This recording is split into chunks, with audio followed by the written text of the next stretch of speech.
Hello and welcome back to Juris Academia. In today's class, we are going to deal with the leftover concept of agreement. हमने इसके पहले की class में agreement के basic things को देखा था। अग्रीमेंट क्या होता है, इंडियन कॉन्ट्रैक्ट एक्ट के अंदर इसकी क्या स्टैट्यूटरी प्रोविजंस हैं, एसेंशियल एलिमेंट, कुछ important case laws and illustration को स्टडी करा था, और साथ में हमने अग्रीमेंट प्लस कॉन्ट्रैक्ट के बीच में क्या डिफरेंसेस हैं एंड क्या सिमिलैरिटीज़ हैं इनको देखा था। आज की क्लास में हम इसके क्लासिफिकेशन को देखने वाले हैं कि बेसिकली अग्रीमेंट कैसे होते हैं, कितने फॉर्म्स में इनको हम डिवाइड कर सकते हैं। सो यहाँ पर मैंने एक बेसिक चार्ट बनाया है जिससे आपके माइंड पर एक इम्प्रेशन रह जाए अग्रीमेंट को लेके कि अग्रीमेंट वैलिड कैसे होता है, वॉइड कैसे होता है, वॉइडेबल, इलीगल एंड अनइन्फोर्सेबल अग्रीमेंट्स कैसे होते हैं।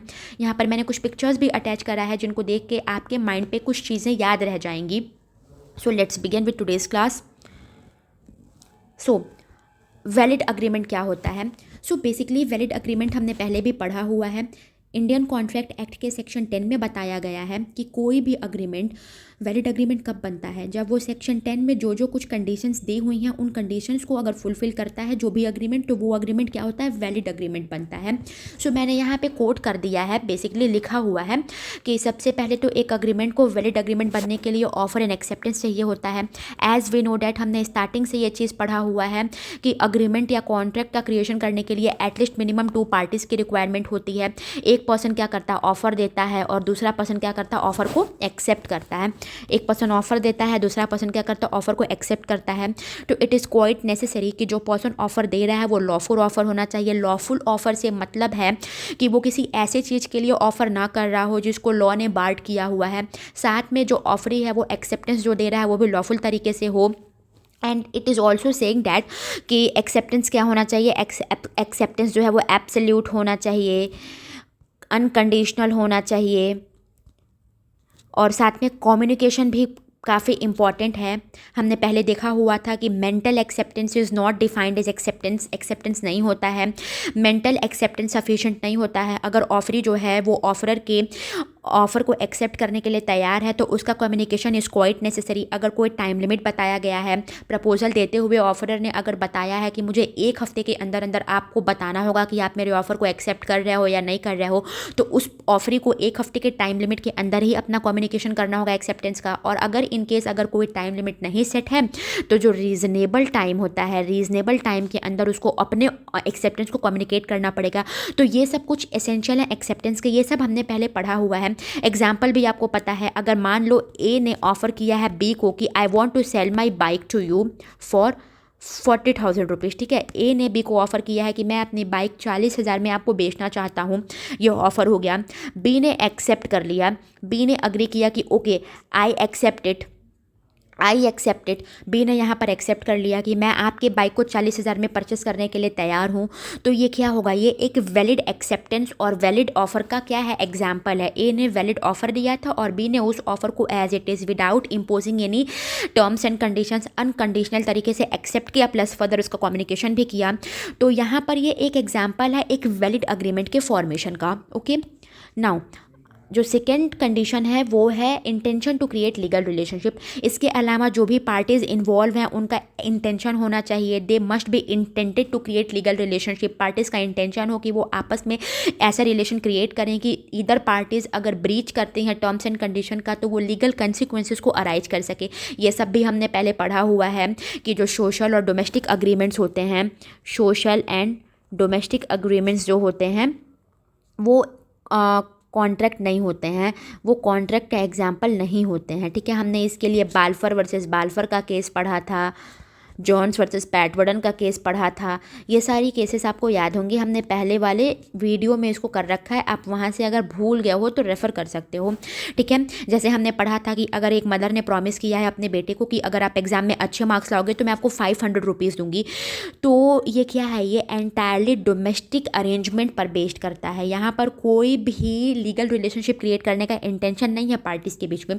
लेकिन वहीं पर अगर कोई 2 बिजनेसेस हैं, ठीक है, 2 अलग अलग थिंग्स में डील करने वाले सारे बिजनेसेस हैं उन्होंने आपस में एक डील साइन करा है कुछ स्पेसिफिक चीज़ के सप्लाई को लेके, तो क्या होगा, ये अग्रीमेंट का एग्जांपल है। क्योंकि यहाँ पर अगर दोनों बिजनेसेस की पार्टीज में से कोई भी ब्रीच करता है, कोई भी टाइम पे माल की सप्लाई नहीं करता है, या दूसरी पार्टी टाइम पे सप्लाई के बाद अगर कंसिडरेशन यानी कि मनी नहीं पे करती है, तो ब्रीच करेंगे वो कॉन्ट्रैक्ट का, और यहाँ पर लीगल कॉन्सिक्वेंसेस अराइज होंगे। क्योंकि यहाँ पर पार्टीज के बीच में क्या है, लीगल रिलेशनशिप का क्रिएशन हो चुका है। ठीक है, तो ये भी एक एसेंशियल कंडीशन है अग्रीमेंट का कि लीगल रिलेशनशिप होना चाहिए पार्टीज के बीच में, लीगल रिलेशनशिप होना चाहिए पार्टीज़ के बीच में।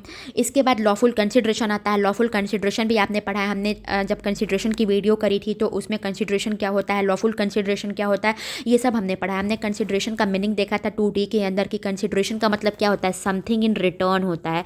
समथिंग इन रिटर्न से मतलब है हमारा कुछ के बदले कुछ। लॉ कहता है कि एक पार्टी बेनिफिट ले और दूसरी पार्टी बेनिफिट ना ले, ये पॉसिबल नहीं है। तो लॉ कहता है कि कॉन्ट्रैक्ट के अंदर जो भी पार्टीज इन्वॉल्व हैं दोनों एक दूसरे से बेनिफिट लें। ऐसा नहीं है कि एक पार्टी मेयरली बेनिफिट ले और दूसरी पार्टी को कुछ ना मिले। सो समथिंग इन समथिंग होना चाहिए पार्टीज़ के बीच में। जो कंसिडरेशन है it can be in many forms, money के फॉर्म में हो सकता है, किसी सम के फॉर्म में हो सकता है, कोई सर्विस हो सकती है जो एक पार्टी दूसरे पार्टी को दे रही है, एक्ट या प्रोमिसेस के फॉर्म में हो सकती है, कंसिडरेशन किसी भी फॉर्म में हो सकता है। और कंसिडरेशन की एडिक्वेसी भी इंपॉर्टेंट नहीं है, एडिक्वेसी इज़ नॉट इम्पॉर्टेंट, हमने ये भी पढ़ा हुआ था। इट इज़ नॉट नेसेसरी कि एक पार्टी अगर अपनी कोई ऑब्जेक्ट है, मान लो कोई फ़ोन है जो कि 50,000 का है, वो दूसरी पार्टी को बेचने को ऑफर कर रही है और कंसिडरेशन सिर्फ उन्होंने 100 रुपये तय करा है, तो यहाँ पर लॉ एंटर नहीं कर सकते इस अग्रीमेंट में कि आपका फ़ोन 50,000 का है तो आप सिर्फ उसे 100 रुपये में क्यों बेच रहे हो। Adequacy is not important. Law कहती है कि सिर्फ रियल कंसिडरेशन का एग्जिस्टेंस नेसेसरी है, रियल कंसिडरेशन एग्जिस्ट करना चाहिए। अब adequacy is not necessary. Parties 50 रुपये में भी बेच सकती हैं या 1 रुपये में भी बेच सकती हैं, ये उनके विल पर डिपेंड करता है। सो कंसिडरेशन होना चाहिए। और हमने सेक्शन 23 के अंदर, सेक्शन 23 में हमने पढ़ा था कि जो कंसिडरेशन है वो इलीगल नहीं होना चाहिए, इमोरल नहीं होना चाहिए, पब्लिक पॉलिसी के अगेंस्ट नहीं होना चाहिए, या फिर किसी ऐसे नेचर का नहीं होना चाहिए जो कि लॉ को डिफीट करती हो या फिर लॉ के द्वारा डिबार्ड करी गई हो, ऐसे नेचर का नहीं होना चाहिए। ये सब कुछ हमने पहले डिटेल में पढ़ा हुआ है। कंसिडरेशन की वीडियो हमारे इसी प्लेलिस्ट में पड़ी हुई है, आप उसे रेफ़र कर सकते हो। उसमें प्रॉपर पूरा बताया गया है कि कंसिडरेशन होता क्या है, उसमें कंसिडरेशन के सारे एसेंशियलिटी को हमने डील किया है। एग्जाम्पल ले लो सबसे पहले कंसिडरेशन का। ए ने बी को ऑफ़र करा है कि आप मेरा घर पेंट करो, मैं आपको 5,000 रुपीज़ दूंगा। ओके, 5,000 रुपीज़ दूंगा। तो ये एक वैलिड कंसिडरेशन का एग्जांपल है। ए ने बी को बोला है कि मेरा घर पेंट करो, मैं आपको 5,000 रुपये दूंगा। ठीक है, यहाँ पर ए के लिए क्या कंसिडरेशन है, बी को घर पेंट कराना, एंड बी का कंसिडरेशन 5,000 है। तो ये एक वैलिड कंसिडरेशन का एग्जाम्पल है। ओके, नाउ इसके अलावा अगला जो आपका एसेंशियल कंडीशन है वो कैपेसिटी ऑफ पार्टीज़ हैं। कैपेसिटीज़ ऑफ पार्टीज़ से मतलब क्या है, कैपेसिटीज़ ऑफ पार्टी का मतलब ये है कि आप इस चीज़ को डील करोगे section 11 of Indian contract act के अंदर। सेक्शन 11 में बेसिकली पार्टीज़ की कॉम्पिटेंसी बताई गई है, कॉम्पिटेंसी बताई गई है पार्टीज़ की, कि पार्टीज़ कॉम्पिटेंट होने चाहिए कॉन्ट्रैक्ट में एंटर करने के लिए। कॉम्पिटेंट से मतलब ये है कि सबसे पहले तो वो मेजर होने चाहिए, मेजर मतलब 18 ईयर के 18 प्लस होने चाहिए, साउंड माइंड के होने चाहिए। साउंड माइंड से मतलब ये होता है कि उनकी मेंटल कैपेसिटी ऐसी हो कि वो एक कॉन्ट्रैक्ट में एंटर करने के सक्षम हो, कॉन्ट्रैक्ट के जो भी टर्म्स एंड कंडीशंस हो उनको फुलफिल करने के सक्षम हो, और लॉ की नज़रों में उनकी मेंटल कैपेसिटी एक जर्नल और रीजनेबल प्रूडेंस के मैन जैसी हो, और साथ में not disqualified by any law.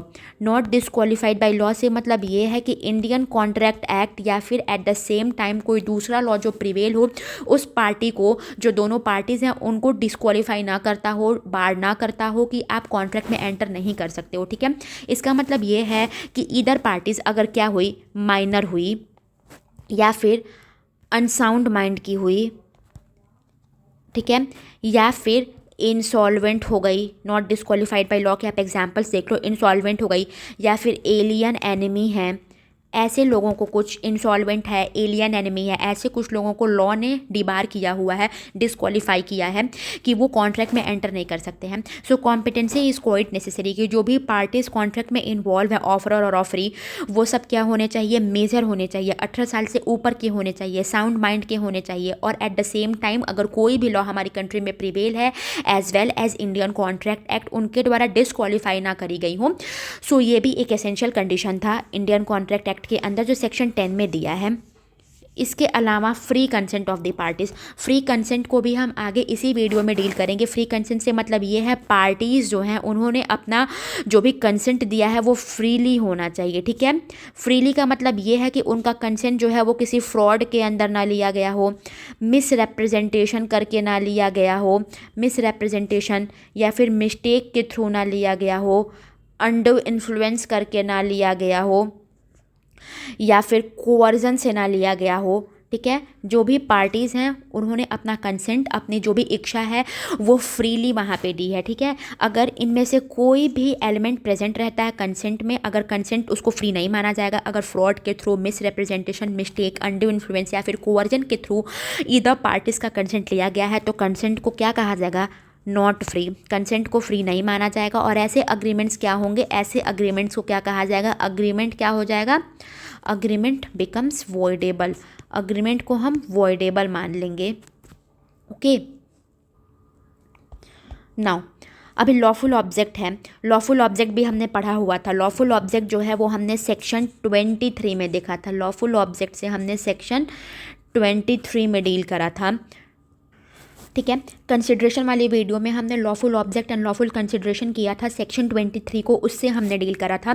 So section 23 के अंदर बेसिकली नेगेटिव वे में बताया गया है कि लॉफुल ऑब्जेक्ट या लॉफुल कंसिडरेशन क्या होता है। तो सेक्शन 23 में ये कहा गया है कि अगर कोई भी अग्रीमेंट है उसके अगर पर्पजेज जो हैं वो ये नेचर के होंगे तो लॉ उसे लीगल नहीं मानेगी। वो लीगल कब होगा, सबसे पहले तो ये है कि इलीगल होता क्या है। तो इलीगैलिटी को सेक्शन 23 में डिफाइन किया गया है कि अगर कोई भी अग्रीमेंट है जो कि फॉरबिडन बाय लॉ है, उसका जो पर्पज़ है वो ऐसा है कि लॉ उसे फॉरबिड करता है, या फिर वो फ्रॉडुलेंट नेचर का है, फ्रॉड के थ्रू किया गया है, या फिर उसका नेचर ऐसा है कि वो किसी भी पर्सन या फिर प्रॉपर्टी को क्या करती है, इंजरी पहुंचाती है, इमोरल नेचर का है, उसमें इमोरलिटी इन्वॉल्व है, या फिर अगेंस्ट द पब्लिक पॉलिसी है, ठीक है। सो ऐसे कुछ नेचर के जो अग्रीमेंट होते हैं लॉ ने उसे इलीगल माना है। तो कोई भी अग्रीमेंट जिनके टर्म्स एंड कंडीशन में इन ये सारे एलिमेंट्स या फिर इनमें से कोई भी एलिमेंट इन्वॉल्व होगा तो वो इलीगल नेचर का माना जाएगा। अगर लॉ ने उसे फॉरबिड किया है, फ्रॉडुलेंट नेचर का है, वो किसी पर्सन या प्रॉपर्टी को इंजरी देती है, या फिर इमोरलिटी है उसमें, या फिर वो पब्लिक पॉलिसी के अगेंस्ट है, तो वो इलीगल माना जाएगा अग्रीमेंट, ठीक है। सो purpose of the agreement must be of lawful object, ठीक है। लॉफुल नेचर का होना चाहिए पर्पस। फॉर एग्जाम्पल, अगर ए ने बी के साथ एक अग्रीमेंट करा हुआ है, क्या करने का, ड्रग्स को सेल करने का, ठीक है। ए ने बी के साथ क्या किया है, एक अग्रीमेंट साइन किया है ड्रग्स को सेल करने का। तो ये ड्रग्स को सेल करना क्या है, लॉ के द्वारा वो क्या किया गया है, फॉरबिड किया गया है। लॉ की नज़रों में क्या है, वो इलीगल नेचर का है। ड्रग्स में सप्लाई करना, ड्रग की डीलिंग करना, ये सब क्या है, लॉ के द्वारा बार किया गया है। लॉ ने इसे इलीगल नेचर का माना है, ठीक है। तो ऐसे अग्रीमेंट को अगर लेके कोई डील साइन होती है, ऐसी डील को लेके कोई अग्रीमेंट साइन होती है तो वो क्या हो जाएगा, वॉइड नेचर का हो जाएगा। तो इट इज़ क्वाइट नेसेसरी कि जो टर्म्स एंड कंडीशंस है एंड जो पर्पस ऑफ द कॉन्ट्रैक्ट है, जो उसका ऑब्जेक्ट है अग्रीमेंट का, वो लॉफुल नेचर का होना चाहिए, जो कि सेक्शन 23 में डिफाइन किया गया है। Now not expressly declared void. Not expressly declared void से क्या मतलब है, कह रहा है कई बार अग्रीमेंट्स ऐसे होते हैं जो ऑटोमेटिकली वॉइड हो जाते हैं, ऑल दो उस अग्रीमेंट में सारे एसेंशियल एलिमेंट प्रेजेंट होते हैं। जो ऊपर हमने एसेंशियल थिंग्स पढ़ा है, ऑफर एंड एक्सेप्टेंस होना चाहिए, intention to create legal relationship, lawful consideration, lawful object, capacities of parties, free consent, ये सारी चीज़ें इन्वॉल्व होती हैं। फिर भी वो अग्रीमेंट जो होता है वो ऑटोमेटिकली क्या होता है, ऑटोमेटिकली वो क्या होता है, वॉइड हो जाता है। क्यों ऑटोमेटिकली वॉइड हो जाता है, इसको हम आगे पढ़ेंगे, क्योंकि इसके जो एग्जाम्पल्स हैं वो हम आगे की वीडियो में कवर करने वाले हैं। जैसे मान लो कोई अग्रीमेंट है जो इन रिस्ट्रेंट ऑफ मैरिज हो, या फिर इन रिस्ट्रेंट ऑफ क्या हो, ट्रेड हो, या फिर वेजरिंग अग्रीमेंट हो, ये सब कुछ एग्जाम्पल्स हैं ये सब कुछ ऐसे सिचुएशन है जिसमें अग्रीमेंट्स में सारे एसेंशियल एलिमेंट्स प्रेजेंट तो होते हैं, एसेंशियल एग्रीमेंट एग्जिस्ट तो करते हैं, लेकिन फिर भी वो ऑटोमेटिकली वॉइड हो जाते हैं। अब क्यों वॉइड हो जाते हैं ये आगे हम इसी वीडियो में जब इन टॉपिक से डील करेंगे तब पढ़ेंगे। Now another classification of agreement is void agreement. Void agreement को डिफाइन किया गया है, वॉइड अग्रीमेंट को डिफाइन करा गया है सेक्शन 2G के अंदर। एंड सेक्शन 2G के अकॉर्डिंग बस इतना ही बताया जा रहा है कि an agreement not enforceable by law, ठीक है, an agreement not enforceable by law is said to be void, ठीक है, is said to be void, is said to be void. Now in simple term we can understand that कि एक void agreement क्या होता है। ऐसा agreement होता है जिसका स्टार्टिंग से ही, बिगनिंग से ही, जब अग्रीमेंट का क्रिएशन किया जा रहा है उसी टाइम से ही उस अग्रीमेंट में कोई भी लीगल इन्फोर्सिबिलिटी, ठीक है, कोई भी लीगल इफेक्ट नहीं होता है, नो लीगल इफेक्ट, ठीक है।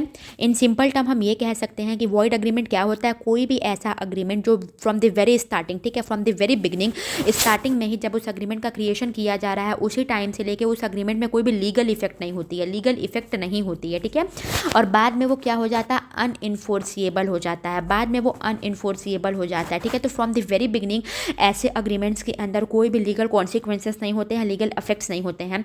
And we can also say that कि लॉ जो होता है उनको कैसे ट्रीट करता है, law treated as if it never existed in the eyes of law, ठीक है। लॉ उन अग्रीमेंट को कैसा मानता है कि लॉ की नज़रों में उन अग्रीमेंट्स का कोई भी एग्जिस्टेंस ही नहीं था, ठीक है। In the eyes of law we can say that कि in the eyes of law such sorts of agreements never existed, ठीक है।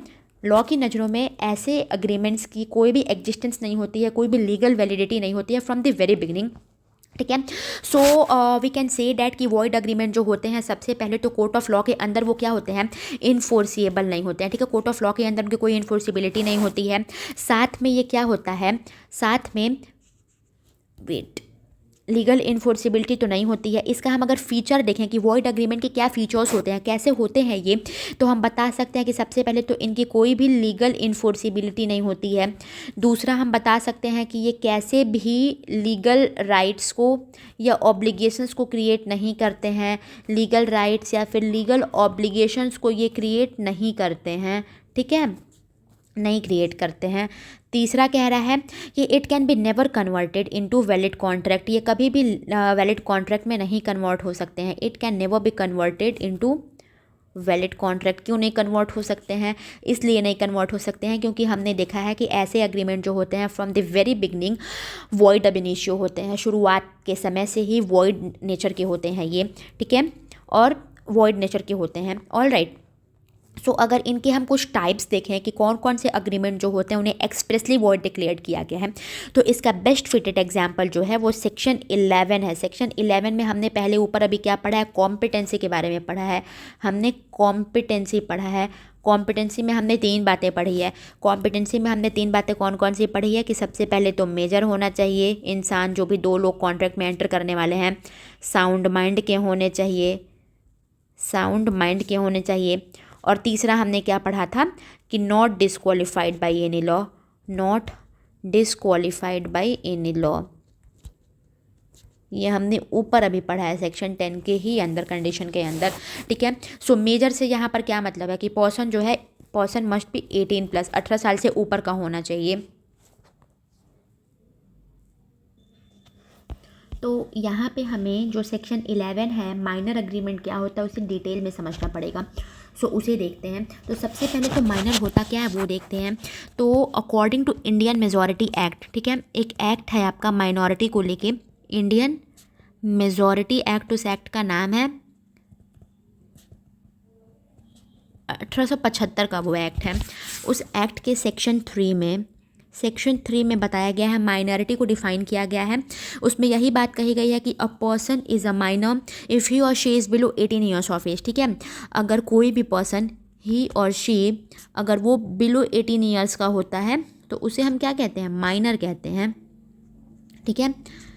And as a general rule we know that कि सिर्फ मेजर पर्सन ही competent होते हैं contract में enter करने के लिए as per section 11 of the act. अब लॉस क्या रिलेटेड है माइनर अग्रीमेंट को लेके वो देखते हैं। So as we know that कि एक माइनर का अग्रीमेंट जो होता है वो क्या होता है, void ab initio. Void ab initio का मतलब क्या होता है, माइनस अग्रीमेंट क्या होता है? Void ab initio. Void ab initio का मतलब क्या होता है? वॉइड अब इनिशियो का मतलब होता है void from the very beginning. Void from the very beginning. Alright, void from the very beginning का मतलब ये है कि एट द इनिशियल स्टेज ही उसकी कोई वैल्यू नहीं है, कोई लीगल इफेक्ट नहीं है in the eyes of law. इस पे एक लैंडमार्क केस भी है। लैंडमार्क केस है इसके ऊपर एक, मोहरी बीबी वर्सेस धर्मोदास घोष का केस है। मोहरी बीबी वर्सेस धर्मोदास घोष का केस है। इसमें होता क्या है, एक माइनर रहता है जो मनी लेंडर के पास अपनी प्रॉपर्टी को क्या करता है? मॉर्गेज करता है। ठीक है, इसमें माइनर अपनी प्रॉपर्टी को क्या करता है? मॉर्गेज करता है। किसके पास? एक मनी लेंडर के पास। ठीक है, तो यहाँ पर जो माइनर बच्चा है उसने अपनी प्रॉपर्टी मनी लेंडर के पास मॉर्गेज करा था। ठीक है, बाद में क्या होता है, वो माइनर जो रहता है वो माइनॉरिटी का क्या करता है? क्लेम करता है, माइनॉरिटी का डिफेंस लेता है और पैसे वापस करने से मना करता है। ही रिफ्यूज टू पे क्लेमिंग माइनॉरिटी। ठीक है, तो कोर्ट क्या हेल्ड करती है? कोर्ट सबसे पहले तो ये हेल्ड करती है कि ये अग्रीमेंट क्या है? ये अग्रीमेंट ही क्या है? वॉइड है। वॉइड अब इनिशियो है।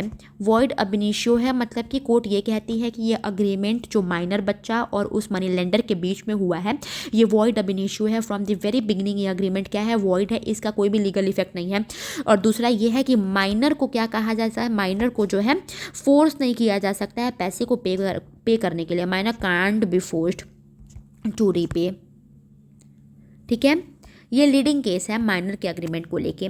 ठीक है, अब कुछ हम इंपॉर्टेंट रूल देखते हैं माइनर के अग्रीमेंट को लेके कि क्या माइनर का अग्रीमेंट पूरी तरीके से वॉइड होता है अगर माइनर बच्चा, जैसे यही मोहरी बीवी वाले केस में ही बच्चे ने अपने प्रॉपर्टी को मॉर्गेज करा था और फिर बाद में पैसे देने से मना करता है और कोर्ट ऑफ लॉ ने हेल्ड किया है कि माइनर को हम फोर्स नहीं कर सकते हैं पैसे को रीपे करने के लिए, तो क्या फिर जो मनी लेंडर है वो विदाउट एनी रेमेडी रह जाएगा या फिर क्या? ये सारी चीज़ें हम पढ़ते हैं। तो सबसे पहला rule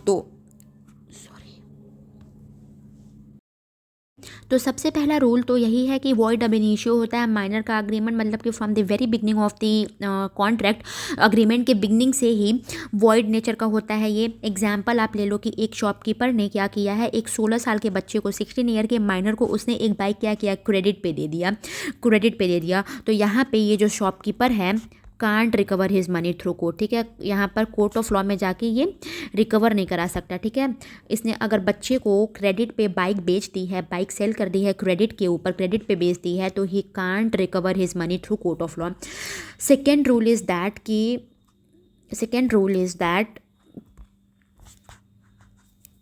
no rectification is allowed after majority. Rectification after majority से क्या मतलब है? मतलब ये है कि सपोज इट, हमने पहले वाला केस का एग्जांपल क्या पढ़ा था कि 16 साल का बच्चा है, उसने एक शॉपकीपर से क्रेडिट पे बाइक ली है, तो ये बच्चा अभी 16 का है, अभी इसको 2 साल और लगेंगे क्या होने में? मेजर होने में। ठीक है, मेजर होने में। तो रेक्टिफिकेशन से यही मतलब है कि अगर कोई माइनर है जिसने एग्रीमेंट में एंटर करा है, वो मेजर होने के बाद भी अग्रीमेंट को वैलिड नहीं करवा सकता है, क्योंकि जो वॉइड अग्रीमेंट्स होते हैं वो from the very beginning void ab initio, मतलब कि from the very beginning, from the initial stage ही क्या होता है? वो वॉइड नेचर का होता है। तो even after turning 18, even after gaining majority, the minor can not rectify the earlier void agreement. Rectify का मतलब होता है कि ये कन्फर्म नहीं करा सकता है। ठीक है, उसको वैलिड में कन्वर्ट नहीं करा सकता है। अगर ये बच्चा जब 16 साल का था उसने बाइक क्रेडिट पे ली थी, तो वो 2 साल के बाद मेजर होने के बाद अपना जो ये अग्रीमेंट था उसको वो वैलिड कन्वर्ट नहीं करा सकता है। रीज़न क्या है? रीज़न वही है कि in the eyes of law क्या था, हमने पहले ही पढ़ा था कि in the eyes of law जो वॉइड अग्रीमेंट्स होते हैं उनकी कोई भी लीगल इफेक्ट नहीं होती है, फ्रॉम द वेरी बिगनिंग कोई भी लीगल वैलिडिटी नहीं होती है। So it was void from the start, so nothing exist to rectify. ठीक है, स्टार्टिंग से ही वो क्या था? वॉइड था। तो अब उसको बाद में हम क्या करा सकते हैं? रेटिफाई नहीं करा सकते हैं, कन्फर्म नहीं करा सकते हैं। थर्ड क्या कह रहा है? Doctrine of restitution. ये एक डॉक्ट्रिन है, doctrine of restitution.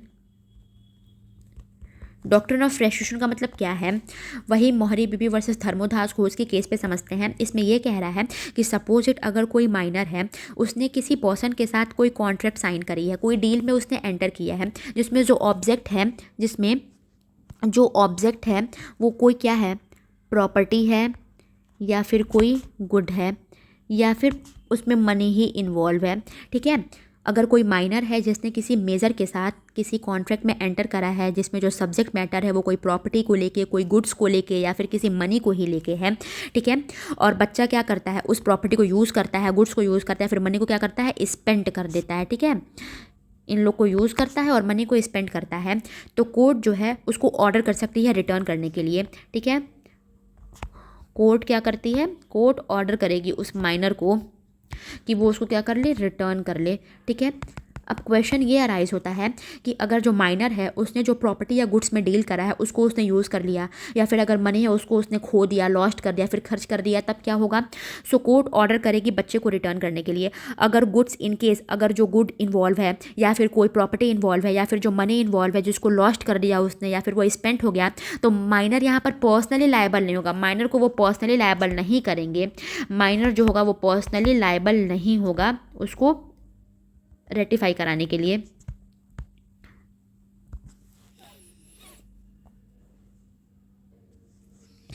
Another rule is that कि minor can be beneficiary, minor can be beneficiary.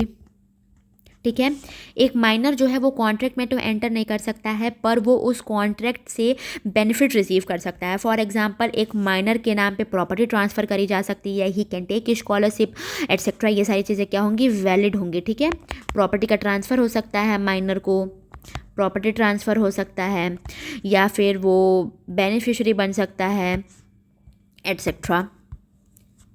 Another rule is no estoppel against minor.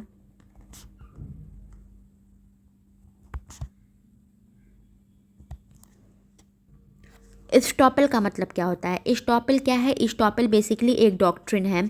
Estoppel जो है वो एक डॉक्ट्रिन है, डॉक्ट्रिन ऑफ इस्टॉपेल, और वो क्या कहती है, लॉ की नज़रों में, लॉ के टर्म में इस्टॉपेल का ये मतलब होता है कि अगर पर्सन ने एक बारी कोई बात कह दी तो बाद में वो उस बात से मुकर नहीं सकता है। उसने जो बात कही है उसकी लाइबिलिटी उस पर्सन को उठानी पड़ेगी।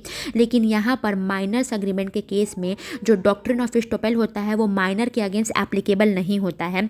एग्जाम्पल, अगर माइनर ने अपने एज के बारे में झूठ बोला है, अपने एज के फैक्ट्स को कंसील करा है, अगर कोई पर्सन है जो अभी माइनर है, जो 18 साल से कम का है, लेकिन वो सामने वाली पार्टी जिसके साथ कॉन्ट्रैक्ट में एंटर करने वाला है उससे अपने एज के बारे में झूठ बोलता है और कहता है कि मैं 19 साल का हूँ या फिर मैं 20 साल का हूँ, लेकिन है वो अभी 18 से कम का। ठीक है, तो अगर उसने स्टार्टिंग में झूठ बोला है, अपनी माइनॉरिटी के फैक्ट को कंसील करा है और झूठ बोल के वो पर्सन के साथ कॉन्ट्रैक्ट में एंटर कर सकता है, तो बाद में वो अपनी माइनॉरिटी को प्लीड कर सकता है, क्योंकि यहाँ पर इस्टॉपेल का रूल अप्लाई नहीं होगा। इस्टॉपेल का मतलब क्या होता है कि अगर पर्सन ने एक बार कोई बात कह दी तो he has to stick with it, वो बाद में अपनी बात से मुकर नहीं सकता है। लेकिन डॉक्ट्रिन ऑफ इस्टॉपेल माइनॉरिटी के केस में एप्लीकेबल नहीं होता है। सो अगर पर्सन जो है ए जो है वो बी के साथ क्या कर रहा है, कॉन्ट्रैक्ट में एंटर कर रहा है, लेकिन ए क्या है, वो माइनर है एक्चुअली में, वो 17 ईयर्स का है सिर्फ, लेकिन बी को क्या कहता है कि मैं 20 का हूँ। ठीक है, 20 ईयर्स का हूँ, और बाद में जब कोई डिस्प्यूट अराइज होता है, कुछ होता है, कोई कंडीशन ऐसी अराइज होती है एंड बी डिस्कवर्स इवेंचुअली कि ए जो है वो माइनर है, वो सिर्फ 17 ईयर्स का है, तो वहाँ पर क्या होगा, वहाँ पर अगर ये बात कोर्ट ऑफ लॉ में जाती है तो ए माइनॉरिटी को प्लीड कर सकता है और डॉक्ट्रिन ऑफ इस्टॉपेल उसके अगेंस्ट एप्लीकेबल नहीं होगा। वहाँ पर कोर्ट ऑफ लॉ ये नहीं कह सकती है कि आपने बोला था कि आप 20 साल के हो तो आपको अपनी इस बात से मुकरना नहीं है। ठीक है, वहाँ पर वो अपनी माइनॉरिटी को प्लीड कर सकता है। अनदर रूल इज़ दैट कि नेसेसरीज़ है, माइनॉरिटी में लाइबिलिटी की क्या नेसेसिटी है वो देखते हैं।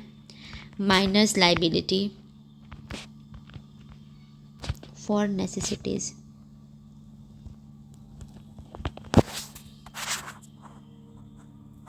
ठीक है, ये बेसिकली डॉक्ट्रिन ऑफ रीइंबर्समेंट से रिलेटेड है। Doctrine of reimbursement,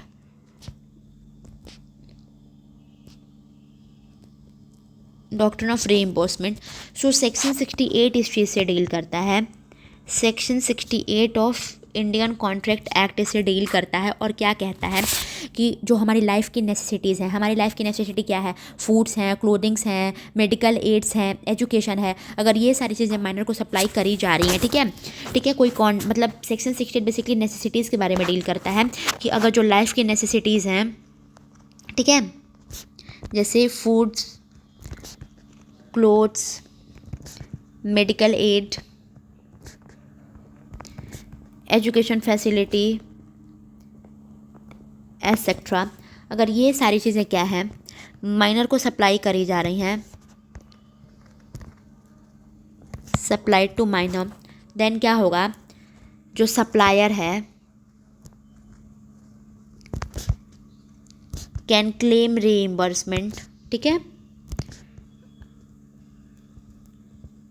can claim reimbursement, लेकिन कहाँ से, सिर्फ माइनर की प्रॉपर्टी से। इसका मतलब क्या हुआ, अभी समझाते हैं। माइनर के अग्रीमेंट में फॉर एग्जांपल ले लो, कोई बच्चा है वो माइनर है, ठीक है, कोई बच्चा माइनर है और उसके पेरेंट्स नहीं हैं, सपोज इट अगर वो 12 साल का बच्चा है और उसके पेरेंट्स नहीं हैं, तो उसके लाइफ की भी कुछ नेसेसिटीज़ होंगी, उसको भी फूड चाहिए, शेल्टर चाहिए, मेडिकल नेसेसिटीज़ चाहिए, एजुकेशनल फैसिलिटी एंड ऑल चाहिए। तो कोई पर्सन है जो उस बच्चे को ये सारी चीज़ें प्रोवाइड करा रहा है, बच्चे को food, clothing, medical aid, education facility और बाकी एक लाइफ को सस्टेन करने के लिए जो भी बेसिक नेसेसिटीज़ हैं, अगर वो उस बच्चे को प्रोवाइड करा रहा है। So section 68 of the Indian contract act क्या कहता है, section 68 of the Indian contract act ये कहता है कि जो सप्लायर है जो उस माइनर बच्चे को ये सारी फैसिलिटीज़ प्रोवाइड करा रहा है, food, clothing, shelter, medical aid, education facility and all provide करा रहा है, वो पर्सन बाद में रीइंबर्समेंट के लिए क्लेम कर सकता है। रीइंबर्समेंट से क्या मतलब है, रीइंबर्समेंट से मतलब ये है कि सप्लायर ने जितने भी पैसे खर्चे हैं उस बच्चे की बेसिक नेसेसिटीज़ को प्रोवाइड कराने के लिए, उन स्पेंट को, उन पैसों को वो रीइंबर्स कर सकता है, वापस से क्या कर सकता है, क्लेम कर सकता है, वापस से उसको वो लीगल तरीके से, वैधानिक रूप से ले सकता है। किस चीज़ से, माइनर की प्रॉपर्टी से। अगर उस बच्चे के पास कोई प्रॉपर्टी है, कोई भी एसेट्स हैं उस बच्चे के पास, जो 12 साल का बच्चा है उसके पास कोई भी प्रॉपर्टी है, कोई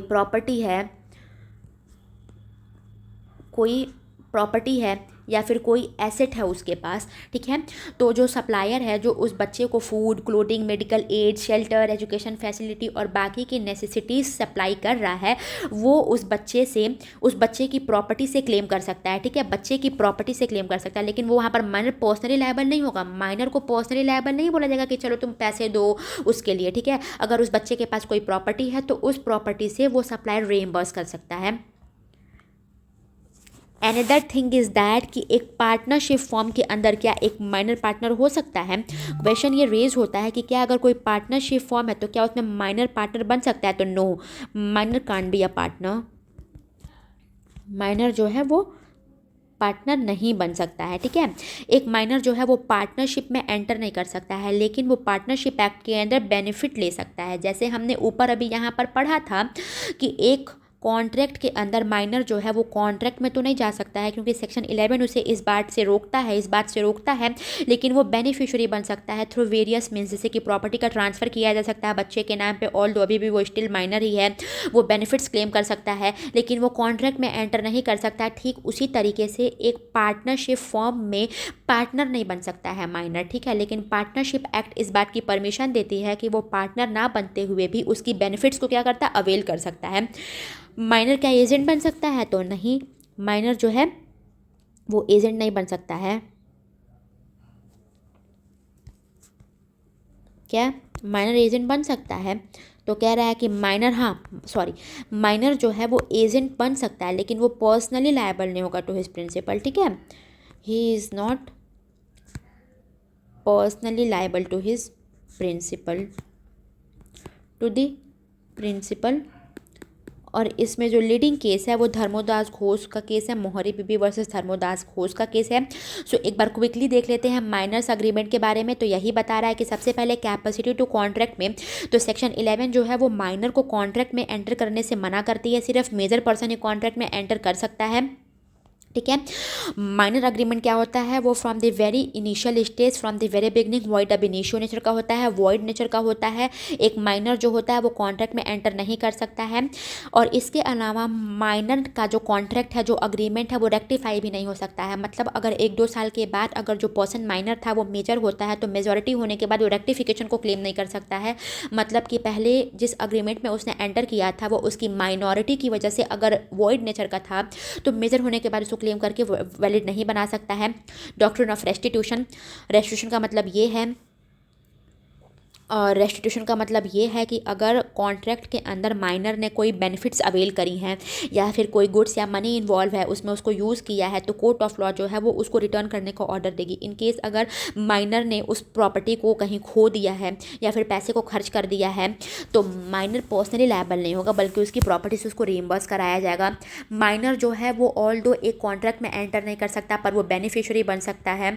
no estoppel of doctrine of estoppel apply against minor. Doctrine of estoppel का मतलब ये होता है कि लॉ में कहा जाता है कि अगर एक बार एक पर्सन ने कोई बात एडमिट कर दी है, कोई बात कह दी है तो he can't move from his word, वो अपनी बात से मुकर नहीं सकता है। लेकिन माइनर के केस में स्टॉपेल अप्लाई नहीं होता है। एग्जाम्पल, अगर कोई पर्सन है जिसने अपने आप को पहले माइनर बताया है लेकिन मेजर बताया है लेकिन बाद में अगर ये प्रूव होता है कि वो माइनर था at the time of making a contract तो वो बाद में उसके ऊपर डॉक्ट्रिन एप्लीकेबल नहीं होगा ये स्टॉपेल का, वो माइनॉरिटी को क्लेम कर सकता है।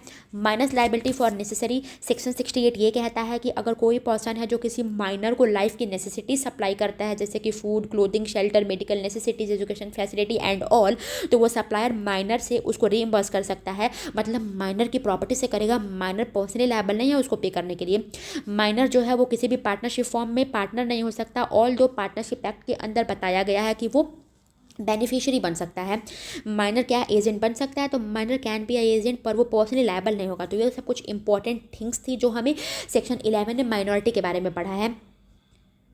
इसके अलावा सेक्शन 11 के अंदर जो कुछ और इम्पॉर्टेंट चीज़ थी मेजॉरिटी के अलावा, ये साउंड माइंड का था। साउंड माइंड सेक्शन 12 में बताया गया है। साउंड माइंड के बारे में सेक्शन 12 में बताया गया है। साउंड माइंड का मतलब ये होता है कि एक पर्सन जो कॉन्ट्रैक्ट में एंटर कर रहा है वो जर्नल सेंस का होना चाहिए, जनरल प्रूडेंस का व्यक्ति होना चाहिए, जनरल प्रूडेंस का व्यक्ति होना चाहिए। मतलब उसके पास लॉ के नज़रों में, इन द आइज ऑफ लॉ, उसके पास बेसिक क्षमता होनी चाहिए कुछ भी सोचने या समझने की। ठीक है। क्वेश्चन ये रेज होता है कि क्या अगर कोई पर्सन जो है वो at some interval of time sound mind का होता है और कुछ टाइम के बाद अनसाउंड माइंड का हो जाता है तो उस कंडीशन में क्या होगा। तो उस कंडीशन में ये कहा जा रहा है कि सपोज इट कोई ए नाम का पर्सन है जो बी के साथ क्या कर रहा है, कॉन्ट्रैक्ट में एंटर कर रहा है, लेकिन ए जो है वो ओकेजनली क्या है, ओकेजनली साउंड माइंड का है और ओकेजनली अनसाउंड माइंड का है। तब क्या होगा, जैसे हमें यहाँ पर साउंड माइंड को दो तरीके से पढ़ना, एक ओकेजनली और एक परमानेंट। सबसे पहले तो जो परमानेंट अनसाउंड माइंड के लोग होते हैं उनको लॉ ने पूरी तरीके से डिबार्ट किया है कि आप कॉन्ट्रैक्ट में नहीं एंटर कर सकते।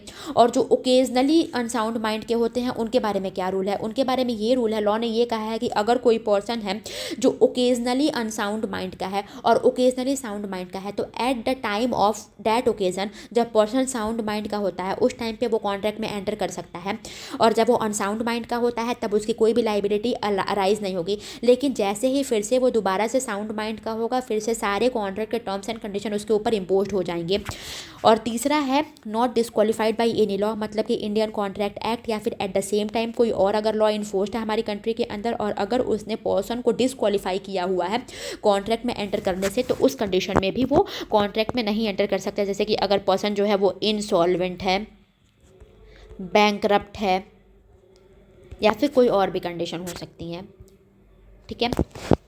नाउ दूसरा अग्रीमेंट जिसको एक्सप्रेसली डिक्लेयर किया गया है वॉइड, ये है अग्रीमेंट्स विद अनलॉफुल ऑब्जेक्ट। ये हमने पहले भी पढ़ा था कि अनलॉफुल ऑब्जेक्ट क्या होता है, वो सेक्शन 23 में डिफाइन किया गया है। सेक्शन 23 ऑलरेडी डिस्कस करा हुआ है हमने। सेक्शन 23 में बताया गया है कि कोई भी अग्रीमेंट जो है वो हमेशा उसका जो ऑब्जेक्ट है वो क्या है, लॉफुल पर्पस का होना चाहिए। इन केस अगर कोई ऐसा अग्रीमेंट है जिसका पर्पस क्या है वो अनलॉफुल है तो ऐसे अग्रीमेंट को हम एक्सप्रेसली वॉइड डिक्लेयर करेंगे। ठीक है, एक्सप्रेसली वॉइड डिक्लेयर हो जाएगा ऐसा अग्रीमेंट। अब वॉइड अग्रीमेंट होता क्या है, तो कह रहा है कि वो इलीगल अग्रीमेंट्स बेसिकली होते क्या है, लीगल होना चाहिए। तो इलीगल क्या क्या हो सकता है, अगर वो फॉरबिडन बाय लॉ है, फॉरबिडन बाय लॉ है फ्रॉडुलेंट नेचर का है, मतलब फ्रॉड किया जा रहा है, या फिर किसी भी पर्सन या प्रॉपर्टी को क्या है इंजरी कॉज कर रहा है, causing injury to any person और प्रॉपर्टी। इमोरल नेचर का है, या फिर अगेंस्ट पब्लिक पॉलिसी है, अगेंस्ट पब्लिक पॉलिसी है, ठीक है। सो सेक्शन 23 के अकॉर्डिंग बोला जा रहा है कि कोई भी अग्रीमेंट जो है वो हमेशा लॉफुल ऑब्जेक्ट का होना चाहिए। लॉफुल ऑब्जेक्ट का मतलब ये है कि वो लीगल नेचर का होना चाहिए। सेक्शन 23 में नेगेटिव वे में बताया गया है। सेक्शन 23 में ये कह रहा है कि फॉलोइंग एलिमेंट्स अगर किसी भी अग्रीमेंट में होते हैं तो वो इलीगल होते हैं। जैसे अग्रीमेंट अगर लॉ के द्वारा फॉरबिड किया गया है, फ्रॉडुलेंट नेचर का है, किसी पर्सन या प्रॉपर्टी को इंजरी कॉज कर रहा है, इमोरल नेचर का है, या फिर अगेंस्ट द पब्लिक पॉलिसी है, लॉ ने डिबार्ड करा है, तो ऐसे कुछ नेचर के अग्रीमेंट्स जो होते हैं वो इलीगल होते हैं। और इलीगल अग्रीमेंट जो होते हैं वो कभी भी लॉफुल ऑब्जेक्ट को कंसीव नहीं करते हैं। एग्जाम्पल, अगर ए ने बी के साथ अग्रीमेंट किया है किस चीज़ के लिए, ड्रग्स को सेल करने के लिए, या फिर ए ने बी के साथ अग्रीमेंट किया है कि वो सी का क्या कर दे, मर्डर कर दे, ठीक है, तो ऐसे कुछ अग्रीमेंट क्या है लॉ के द्वारा फॉरबिड किया गया है। या फिर दूसरे पर्सन को प्रॉपर्टी को इंजरी कॉज कर रहा है, इमोरल नेचर का है, पब्लिक पॉलिसी के अगेंस्ट है, सो ऐसे कुछ अग्रीमेंट जो है वो लॉफुल नेचर के होते हैं। तो वो भी फ्रॉम द वेरी बिगनिंग क्या होते हैं, वॉइड नेचर के होते हैं। फ्रॉम द वेरी बिगनिंग ऐसे अग्रीमेंट्स क्या होते हैं, वॉइड नेचर के होते हैं। नाउ अगला है agreements in restraint of marriage, जो कि सेक्शन 26 में बताया गया है। सेक्शन 26 के अंदर एक अग्रीमेंट है जो कि इन रिस्ट्रेंट ऑफ मैरिज है। तो कोई भी ऐसा अग्रीमेंट जो मैरिज के रिस्ट्रेंट के लिए होता है तो वैसे अग्रीमेंट को भी हम क्या कहते हैं, वॉइड अब इनिशियो होता है। वॉइड अब इनिशियो का मतलब क्या है, void from the very beginning. From the very beginning वो क्या होता है, वॉइड नेचर का होता है। All right. So another example of void agreement is agreement in restraint of marriage, जो कि सेक्शन 26 से डील करता है। सेक्शन 26 की लीगल रूलिंग क्या है, सेक्शन 26 ये कहता है कि an agreement that restrains the marriage of a major person is void, ठीक है। सेक्शन 26 सिंपली यही कहता है कि अगर कोई भी ऐसा अग्रीमेंट किया जा रहा है जो किसी पर्सन को शादी करने से मना कर रहा है, शादी करने में रिस्ट्रेन डाल रहा है, तो ऐसे अग्रीमेंट को हम वॉइड अग्रीमेंट कहेंगे। यहाँ पर लॉ जो है वो पर्सन की फ्रीडम को प्रोटेक्ट करता है, ठीक है। No one can legally tie your future to a condition that stops you from marrying. Simple meaning देखो, सपोज इट यहाँ पे ए हैं, पर्सन ए हैं जो बी के सामने एक प्रपोजल रखते हैं और बी से कहते हैं कि ये जो पर्टिकुलर प्रॉपर्टी है, ये पर्टिकुलर जो पीस ऑफ प्रॉपर्टी है, या फिर ये पर्टिकुलर जो मनी है, ठीक है, ए जो है वो बी के सामने ये प्रॉमिस रखते हैं कि ये जो पर्टिकुलर प्रॉपर्टी है या जो पीस ऑफ मनी, ये जो पर्टिकुलर मनी है, इसका बेनिफिट तुम्हें तभी मिलेगा when you will never marry, ठीक है। क्या कहता है, only if you never marry, ठीक है। ए बी से कहता है कि अगर तुम कभी शादी नहीं करोगे, पूरे लाइफ टाइम अगर तुम अनमैरिड रहते हो, पूरे लाइफ टाइम अगर तुम अनमैरिड रहते हो, तो तुम्हें ये प्रॉपर्टी या फिर इस पैसे की बेनिफिट मिलेगी। तो ये कंडीशन कैसा इम्पोज किया जा रहा है ए के द्वारा बी पे, ये कंडीशन जो है वो इनवैलिड है, इनवैलिड नेचर का है। और अग्रीमेंट क्या है, अग्रीमेंट ऐसा है जो कि बी को रिस्ट्रेन कर रहा है फ्रॉम मैरिंग एनीवन, जो बी को मना कर रहा है कि तुम कभी शादी नहीं कर सकते। तो सबसे पहले तो कंडीशन ये जो इम्पोज किया जा रहा है कि तुम्हें ये प्रॉपर्टी या मनी का तभी बेनिफिट मिलेगा जब तुम कभी शादी नहीं करोगे, तो इनवैलिड नेचर का है ये भी जो कंडीशन रिस्ट्रेन इम्पोज किया जा रहा है। और ये अग्रीमेंट क्या होगा, अग्रीमेंट जो है वो वॉइड फ्रॉम इनिशियल स्टेज है, ठीक है। ऑल दो वी कैन से डैट कि अगर ए और बी के बीच में अग्रीमेंट जो साइन हो रहा है उसमें डिफरेंट और भी क्लॉजेस हैं, तो वो अग्रीमेंट सर्वाइव कर सकता है। सिर्फ पर्टिकुलरली वही क्लॉज जो है जहाँ पर मैरिज के रिस्ट्रेन की बात करी जा रही है, वही क्लॉज की कोई भी लीगल इफेक्ट नहीं होगा। रेस्ट ऑफ द अग्रीमेंट जो है वो सर्वाइव कर सकता है, ठीक है। रेस्ट ऑफ द अग्रीमेंट जो है वो सर्वाइव करेगा, ठीक है। अगर ए और बी के बीच में कोई अग्रीमेंट हो रहा है जिसमें एक क्लॉज ये भी रखा गया है कि अगर तुम कभी शादी नहीं करोगे तो तुम्हें प्रॉपर्टी या मनी का बेनिफिट मिलेगा, सो इन दैट केस हम कह सकते हैं कि जो रेस्ट ऑफ द अग्रीमेंट है अगर वो वैलिड है, तो यहाँ पर डॉक्ट्रिन ऑफ सेपरेबिलिटी जो है, यहाँ पर डॉक्ट्रिन ऑफ सेपरेबिलिटी एप्लीकेबल होगा, ठीक है। डॉक्ट्रिन ऑफ सेपरेबिलिटी एप्लीकेबल होगा। डॉक्ट्रिन ऑफ सेपरेबिलिटी क्या होता है, डॉक्ट्रिन ऑफ सेपरेबिलिटी का मतलब ये होता है कि अगर कोई ऐसा अग्रीमेंट है जिसमें कई सारे टर्म्स एंड क्लॉजेस हैं, अगर अग्रीमेंट का एक पार्ट जो है वो वॉइड नेचर का है और एक पार्ट जो है वो वैलिड नेचर का है, और दोनों ही पार्ट्स एक दूसरे से सेपरेट करने के केपेबल हैं, दोनों पार्ट को एक दूसरे से सेपरेट किया जा सकता है। मतलब सेपरेट करने के बाद भी अगर अग्रीमेंट सर्वाइव कर जाए तो फिर वॉइड और वैलिड दोनों को सेपरेट कर देंगे, वॉइड पार्ट जो है वो ख़त्म हो जाएगा और वैलिड पार्ट जो है वो एप्लीकेबल हो जाएगा।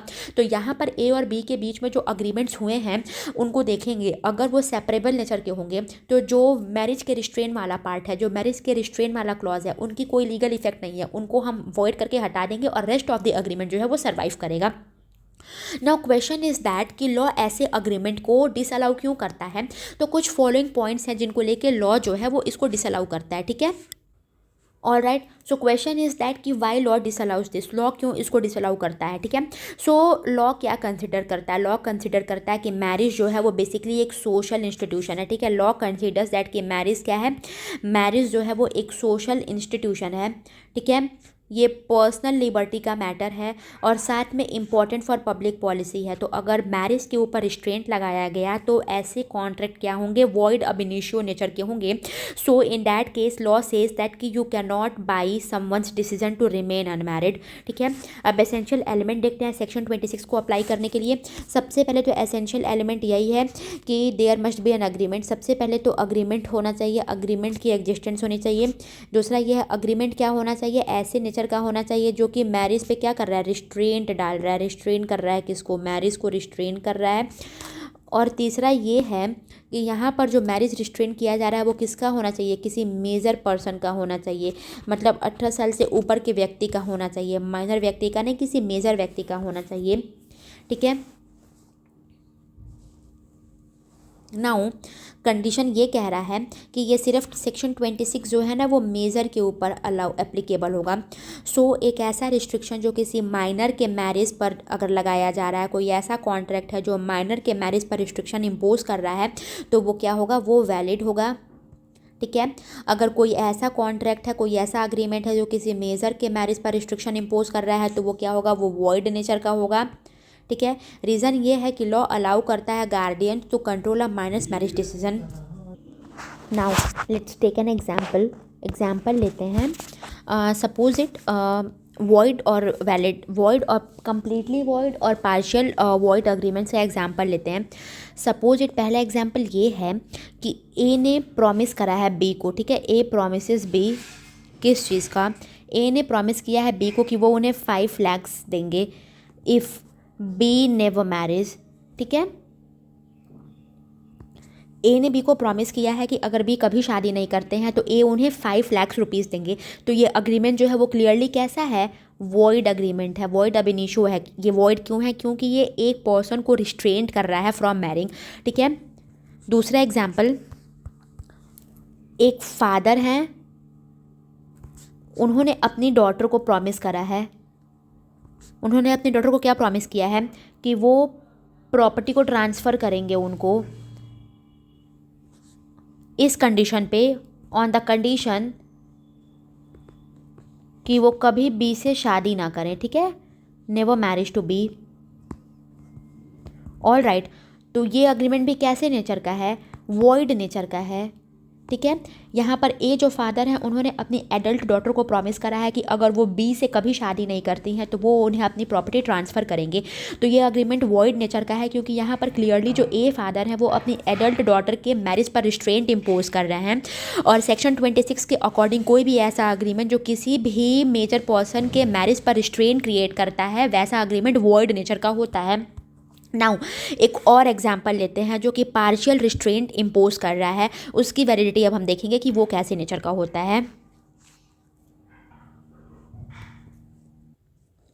ऑल राइट, सपोज इट एक एग्जाम्पल है जहाँ पर ए जो है वो बी को क्या कहते हैं, ए बी को कहते हैं कि मैं अपनी ये प्रॉपर्टी जो है, ये जो प्रॉपर्टी है वो आपको कब दूंगा, वो आपको तभी दूंगा जब आप एक पर्टिकुलर कास्ट या रिलीजन के पर्सन से शादी नहीं करोगे, ठीक है। ए जो है वो बी को क्या कहते हैं कि ये जो मेरी प्रॉपर्टी का पीस है ना, ये प्रॉपर्टी का जो टुकड़ा है ये मैं तभी आपको दूंगा जब आप एक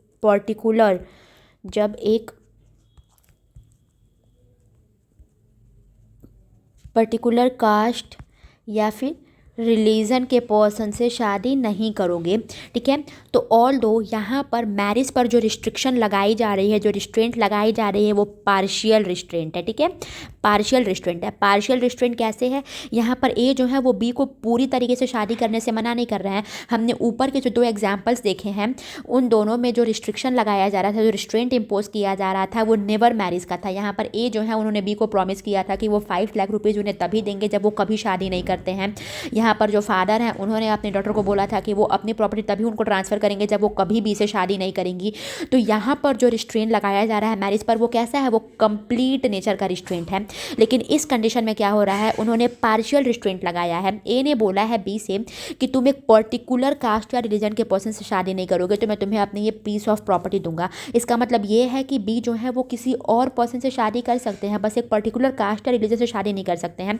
सो क्वेश्चन इज दैट कि क्या पार्शियल रिस्ट्रेंट जो होता है मैरिज पर वो अलाउ होता है। सो आंसर इज दैट कि no, even a partial restraint on marriage is void, ठीक है। अगर मैरिज पर पार्शियल रिस्ट्रेंट भी लगाया जा रहा है, पार्शियल रिस्ट्रेंट भी अगर लगाया जा रहा है मैरिज के ऊपर, तो वो कैसा होगा, वो वॉइड नेचर का होगा, ठीक है, वॉइड नेचर का होगा। ओके, सो मैंने यहाँ पर क्लियरली फिर से दोबारा से मेंशन करा है क्योंकि वो बहुत सही से नहीं दिख रहा था। अभी तक हमने वॉइड एग्रीमेंट्स के एग्जांपल देखे हैं कि अगर कोई मैरिज पर रिस्ट्रेन क्रिएट करता है या फिर कोई ऐसा अग्रीमेंट करता है जो पार्शियल या फिर कंप्लीट रिस्ट्रिक्शन इम्पोज करता है मैरिज पे, तो वो वॉइड नेचर का होगा। अभी हम देखते हैं कि अगर कोई ऐसा अग्रीमेंट है वो अगर रिस्ट्रिक्शन इम्पोज कर रहा है मैरिज पे, तो वो वैलिड कब होगा। तो in the case of minor marriage, ठीक है, अगर कोई ऐसा मैरिज है जो किसी माइनर का हो रहा है और उस पर अगर रिस्ट्रेन इम्पोज किया जा रहा है, तो वो मैरिज जो है वो वैलिड नेचर का होगा।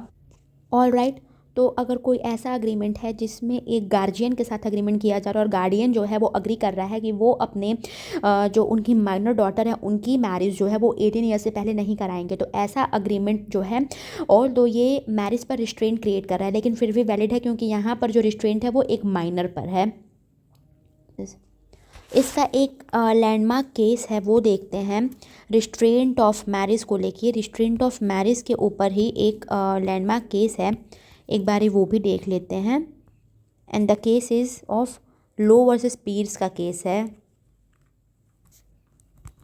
लो वर्सेस पीर्स का केस है, ये बहुत पुराना केस है, 1768 का केस है। इस केस में होता क्या, एक मैन जो है, यहाँ पर एक आदमी जो होता है, यहाँ पे एक आदमी जो है वो एक वुमन को प्रॉमिस, एक आदमी जो है एक वुमन को प्रॉमिस करता है, ठीक है। प्रॉमिस क्या करता है, प्रॉमिस करता है that he would never marry anyone else and if he did he would pay damages. All right, यहाँ पर जो एक आदमी है वो एक वुमन को ये प्रॉमिस करता है कि वो कभी किसी से शादी नहीं करेगा और इन केस अगर वो किसी और से शादी कर लेता है तो वो उसको डैमेजेस पे करेगा, कॉम्पनसेट करेगा, ठीक है। ये इसको क्या कहता है, ये इसको प्रॉमिस करता है, ये प्रॉमिस करता है कि ये कभी भी क्या करेगा, शादी नहीं करेगा, ठीक है। He would not marry anyone else, और अगर वो ऐसा कर देता है, इन केस अगर वो किसी से शादी करता है, तो वो क्या करेगा, वो जो मैन है वो क्या करेगा, वुमेन को क्या करेगा, डैमेजेस पे करेगा, ठीक है, कॉम्पनसेशन पे करेगा।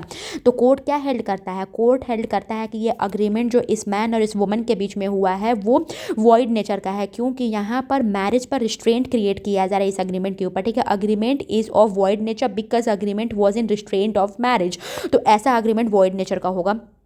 ऑल राइट, सो वॉइड अग्रीमेंट का ये भी एक एग्जाम्पल था जहाँ पर एक्सप्रेसली डिक्लेयर्ड किया गया है कि अगर कोई भी ऐसा अग्रीमेंट है जो किसी के मैरिज पर रिस्ट्रेंट क्रिएट कर रहा है तो वो अग्रीमेंट क्या होगा, वो वॉइड अब इनिशियो होगा, वॉइड नेचर का होगा, ठीक है। कोर्ट ऑफ लॉ ने इसे ऐसा इसलिए किया है क्योंकि मैरिज को रिगार्ड किया जाता है कि मैरिज एक सोशल इंस्टीट्यूशन होता है और it is the matter of personal liberty, और ये पब्लिक पॉलिसी के अगेंस्ट होगा अगर किसी के मैरिज पर रिस्ट्रिक्शन क्रिएट किया जाए, ठीक है। और हमने उसके कई सारे एग्जाम्पल भी देखे थे कि कंप्लीट रिस्ट्रिक्शन हो या फिर पार्शियल रिस्ट्रिक्शन हो मैरिज के ऊपर, ये सारे ही कंडीशन में जो रिस्ट्रेंट होता है वो क्या होता है, वॉइड नेचर का होता है।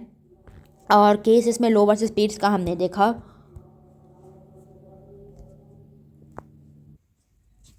Now another example of void agreement is agreements in restraint of trade, जो सेक्शन 27 के अंदर दिया है। सो सेक्शन 27 क्या कहता है कि अगर कोई भी पर्सन किसी दूसरे पर्सन के साथ कॉन्ट्रैक्ट में एंटर करता है, और कॉन्ट्रैक्ट किस चीज़ के लिए है, कॉन्ट्रैक्ट है किसी पर्सन को stop from working, doing businesses और यूजिंग देयर स्किल, ठीक है। अगर कोई ऐसा पर्सन है जो किसी दूसरे पर्सन के साथ कॉन्ट्रैक्ट में एंटर कर रहा है, क्या करने के लिए, to stop someone from what, from working, doing businesses और using skill. Okay, using skill. तो ऐसे अग्रीमेंट किस नेचर के होंगे? ऐसे अग्रीमेंट को क्या कहा जाता है? ऐसे अग्रीमेंट वॉइड नेचर के होंगे। ठीक है, ऐसे अग्रीमेंट वॉइड नेचर के होंगे। लॉ ने बेसिकली इन अग्रीमेंट को वॉइड क्यों बोला है? लॉ ने वॉइड इसलिए बोला है because in the eyes of law, और हमारे कॉन्स्टिट्यूशन के अंदर भी बात कही गई है कि हर पर्सन के पास फंडामेंटल फ्रीडम है टू अर्न अ लाइवलीहुड। ठीक है, सेक्शन 19 इस बात की बात article 19 of the Indian constitution इस बात के बारे में बताता है कि every person has a fundamental freedom to earn a livelihood. ठीक है, इसलिए लॉ जो है वो free and fair trade competition को प्रमोट करता है, पर्सन को प्रमोट करता है to use the skills and talent. ठीक है, सो अगर कोई भी ऐसा अग्रीमेंट है जो किसी पर्सन को रिस्ट्रेन करता है, किसी पर्सन को रोकता है कोई भी ट्रेड करने के लिए, कोई भी बिजनेस करने के लिए, ठीक है, कोई भी वर्क करने के लिए, तो ऐसे अग्रीमेंट को हम बोलेंगे कि वो अग्रीमेंट क्या है? वॉइड नेचर का है। और लॉ इसलिए इसको वॉइड डिक्लेयर कर रहा है क्योंकि in order to promote free and fair trade competition the market and use of skills and talent, so you can not legally lock someone out of their profession. ठीक है, ताकि आप इसलिए किसी भी पर्सन को उनके प्रोफेशन से लॉकआउट ना कर सको, बाहर ना कर सको। जनरल रूल तो ये है कि ये वॉइड होता है, लेकिन इसके कुछ एक्सेप्शन भी हैं जो हम अभी देखेंगे। ठीक है, सो एग्जाम्पल से समझते हैं। ए एंड बी हैं। ए ने बी के साथ एक अग्रीमेंट किया है। ठीक है, ए ने बी के साथ अग्रीमेंट किया है कि तुम एक पर्टिकुलर ट्रेड नहीं करोगे, तुम एक पर्टिकुलर बिजनेस नहीं करोगे। ठीक है, ए और बी के बीच में एक अग्रीमेंट हुआ है कि बी जो है वो पर्टिकुलर नेचर का बिजनेस नहीं करेगा। ठीक है, एक बिजनेस नहीं करेगा। तो यहाँ पर ए क्या कर रहा है? ए जो है वो बी को रिस्ट्रेन कर रहा है फ्रॉम ट्रेडिंग। ठीक है, फ्रॉम डूइंग बिजनेस। तो ये कोर्ट ऑफ लॉ में इन्फोर्सिएबल नहीं होगा। ठीक है, ये नॉट इन्फोर्सिएबल नेचर का होता है। नॉट इन्फोर्सिएबल नेचर का क्यों है? क्योंकि ये क्या कर रहा है? रिस्ट्रेन कर रहा है ट्रेड करने से, बिजनेस करने से। एग्जाम्पल से समझते हैं इसको। एग्जाम्पल से समझते हैं।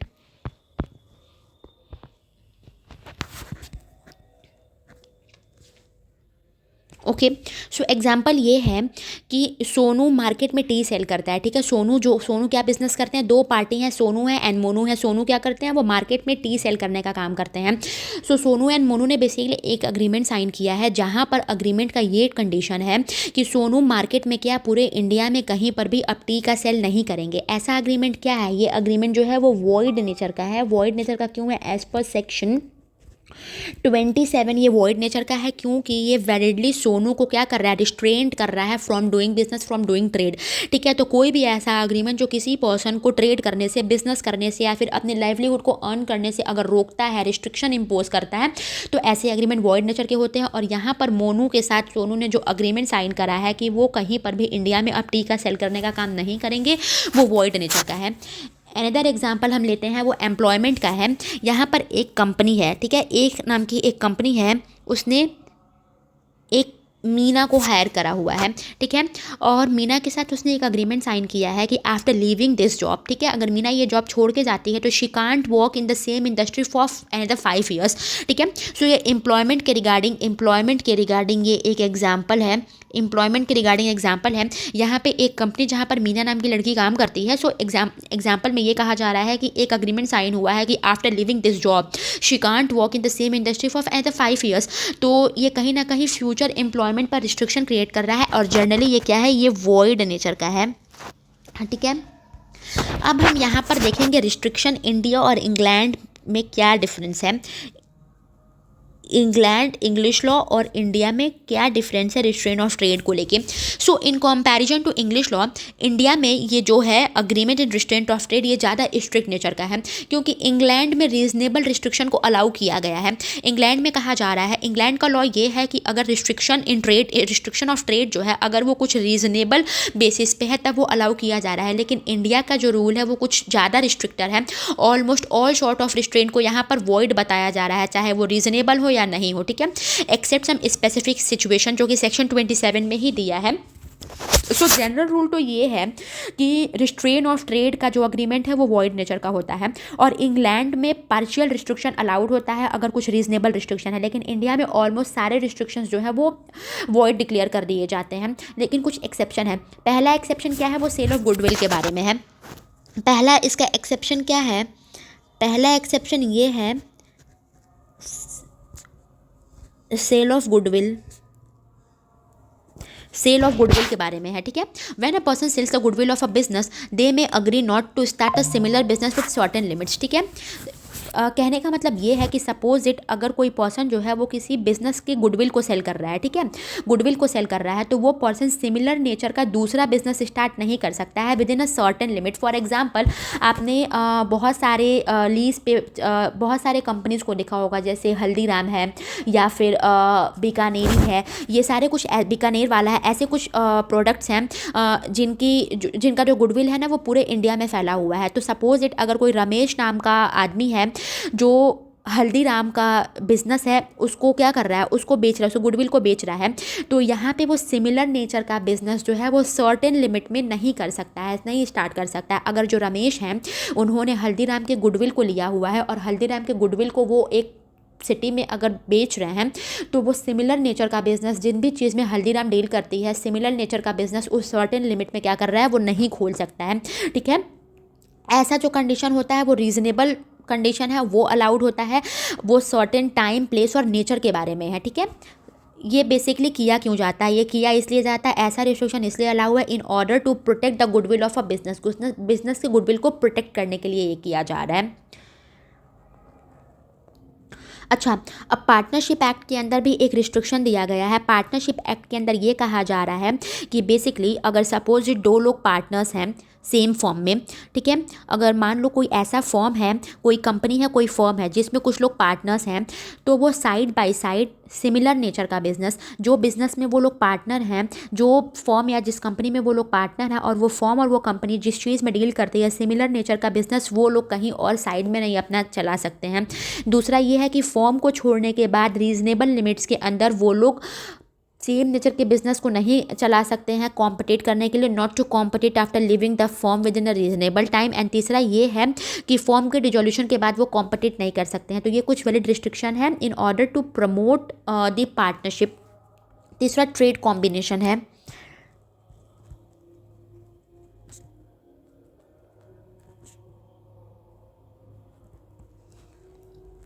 अच्छा, तीसरा एक्सेप्शन इसका ट्रेड कॉम्बिनेशन है। सो एक बार क्विकली देख लेते हैं सेक्शन 27 को। सेक्शन 27 बेसिकली ये कहता है कोई भी ऐसा अग्रीमेंट जो दूसरे पर्सन को बिजनेस करने से, ट्रेड करने से या वर्क करने से रिस्ट्रिक्ट करता है या रिस्ट्रेन इम्पोज करता है, वो अग्रीमेंट वॉइड नेचर का होता है, ठीक है। एग्जाम्पल है, ए ने बी को मना किया है, ए ने बी को कहा है कि तुम एक पर्टिकुलर बिजनेस नहीं कर सकते हो, ठीक है। ए ने बी को रिस्ट्रिक्शन इम्पोज करा है बिजनेस करने से या काम करने से, तो ये क्या होगा, ये रिस्ट्रेन ऑफ ट्रेड है और ये वॉइड नेचर का होगा, ठीक है। ये इसलिए किया जाता है in order to promote the free and fair trade and competition. हर पर्सन को लाइवलीहुड का अधिकार है, हर पर्सन काम कर सकता है अपने लाइवलीहुड के लिए, तो इन सब बेसिस पे इस एक्ट, इस क्लॉज को, इस प्रोविज़न को रखा गया है, ठीक है। इंडिया और इंग्लैंड के लॉ में क्या डिफरेंस है, इंग्लैंड में कुछ रीजनेबल ग्राउंड्स पर रिस्ट्रिक्शन अलाउड है, लेकिन इंडिया में स्ट्रिक्ट कंडीशन का होता है। बस 3 एक्सेप्शन है। पहला ये है तुम्हारा सेल ऑफ गुडविल है। सेल ऑफ गुडविल में ये कहा जा रहा है कि अगर कोई पर्सन है जो किसी कंपनी का गुडविल बेच रहा है, तो वो सिमिलर नेचर का बिजनेस एक पर्टिकुलर टाइम लिमिट के अंदर और एक एरिया के अंदर स्टार्ट नहीं कर सकता है in order to protect and promote the sale goodwill of that company. दूसरा पार्टनरशिप एक्सेप्शन है। पार्टनरशिप एक्सेप्शन में ये कह रहा है कि जो पार्टनर्स ऑफ अ फॉर्म है वो जिस चीज़ को लेके आपस में पार्टनर्स हैं वो सिमिलर नेचर का बिजनेस नहीं खोल सकते हैं, कॉम्पिटिट नहीं कर सकते पर्टिकुलर टाइम लिमिट के अंदर, और फॉर्म के डिसोल्यूट होने के बाद भी वो कॉम्पिटिट नहीं कर सकते हैं। एंड तीसरा ट्रेड कॉम्बिनेशन है। ट्रेड कॉम्बिनेशन बेसिकली यही कह रहा है कि जो बिजनेसेस के बीच में अग्रीमेंट होते हैं प्राइस रेगुलेशन को लेकर के या बिजनेस प्रैक्टिस किस मैनर में होगा इनको लेके, जैसे एसोसिएशन वगैरह हो गया, ये ऑटोमेटिकली वॉइड नहीं होते हैं as long as they don't completely restrict trade, ठीक है।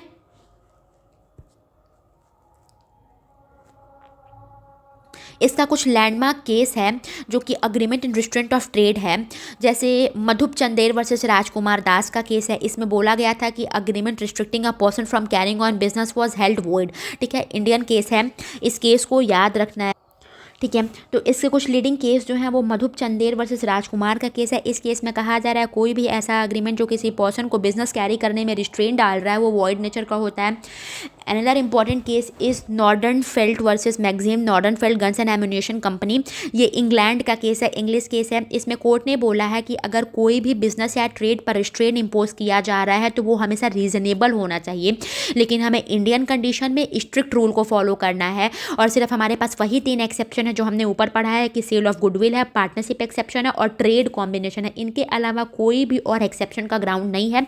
इन तीनों के अलावा अगर किसी और बेसिस पर किसी भी ट्रेड या बिजनेस पर रिस्ट्रेन इम्पोज किया जा रहा है तो वैसा अग्रीमेंट वॉइड नेचर का होगा।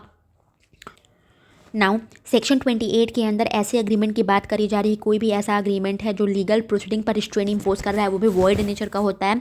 ठीक है, वॉइड नेचर का होता है। सेक्शन 28 बेसिकली टॉक्स अबाउट कि कोई भी ऐसा अग्रीमेंट है जो किसी पर्सन को लीगल प्रोसीडिंग को इनिशिएट करने से, अगर कैरी ऑन करने से रिस्ट्रेन कर रहा है तो वो भी अग्रीमेंट वॉइड नेचर का होगा।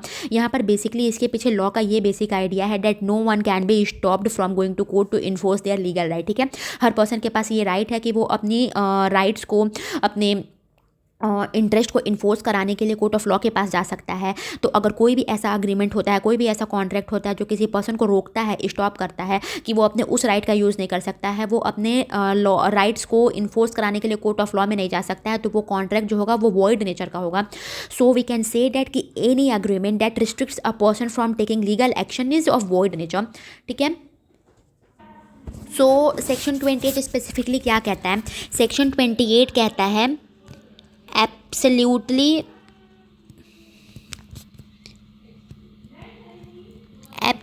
Restricts legal proceedings. ठीक है, एब्सोल्युटली रिस्ट्रिक्ट्स लीगल प्रोसीडिंग का मतलब ये है कि अगर पार्टीज़ जो हैं वो कम्प्लीटली एक दूसरे को रोकती हैं कि वो कोर्ट ऑफ लॉ के थ्रू अपने राइट्स को इन्फोर्स नहीं करा सकता है, तो ऐसे अग्रीमेंट जो होंगे वो रिस्ट्रेन इन लीगल प्रोसीडिंग में होंगे। फॉर एग्जांपल ए और बी 2 पार्टी हैं और इनके बीच में ये कॉन्ट्रैक्ट साइन हुआ है कि इन केस अगर कोई भी डिस्प्यूट अराइज होता है तो neither party shall approach in court of law. तो ऐसे अग्रीमेंट को हम वॉइड कहेंगे क्योंकि यहाँ पर ए और बी जो दोनों पार्टीज़ हैं उन्होंने आपस में एक ऐसा कॉन्ट्रैक्ट बनाया हुआ है जो कि लीगल प्रोसीडिंग के इनिशिएशन में क्या कर रहा है, रिस्ट्रिक्शन इम्पोज कर रहा है, तो वो वॉइड अग्रीमेंट होगा। दूसरा है आपका इसमें situation limits the time to enforce rights. Okay, कोई भी ऐसा अग्रीमेंट है जो टाइम को लिमिट कर रहा है अपने राइट्स को इन्फोर्स कराने के लिए, वो भी वॉइड नेचर का होगा। इसका मतलब क्या है? इसका मतलब ये है कि ऑलरेडी हमारे पास एक लिमिटेशन एक्ट करके एक एक्ट है, लिमिटेशन एक्ट है एक हमारे पास।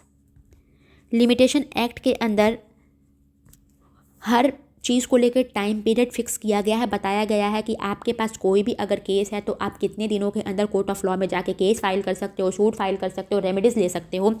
तो अगर दोनों पार्टीज़ हैं ए और बी के अंदर अगर कोई भी कॉन्ट्रैक्ट दोनों के बीच में साइन होता है और कॉन्ट्रैक्ट ऐसे नेचर का है कि उनमें ये एक क्लॉज रखा गया है कि उसमें वो लोग टाइम पीरियड को रिड्यूस करेंगे कि अगर दोनों पार्टीज़ के बीच में कोई भी डिस्प्यूट होता है तो सिर्फ 1 महीने के अंदर अंदर ही उनके पास राइट है कि वो कोर्ट ऑफ लॉ में अप्रोच कर सकते हैं।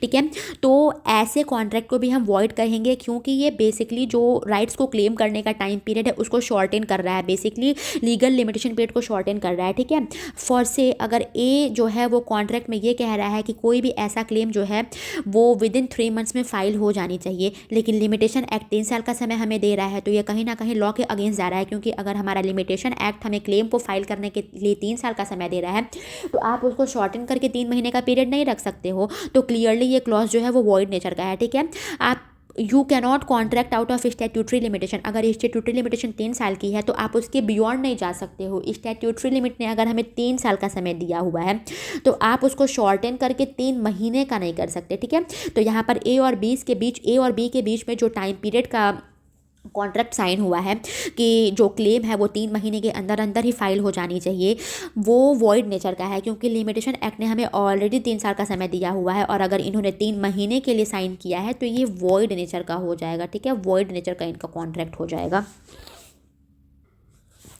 ऑल दो इसका एक एक्सेप्शन भी है। एक्सेप्शन क्या है? एक्सेप्शन जो है वो आर्बिट्रेशन को लेके है, आर्बिट्रेशन अग्रीमेंट को लेके है।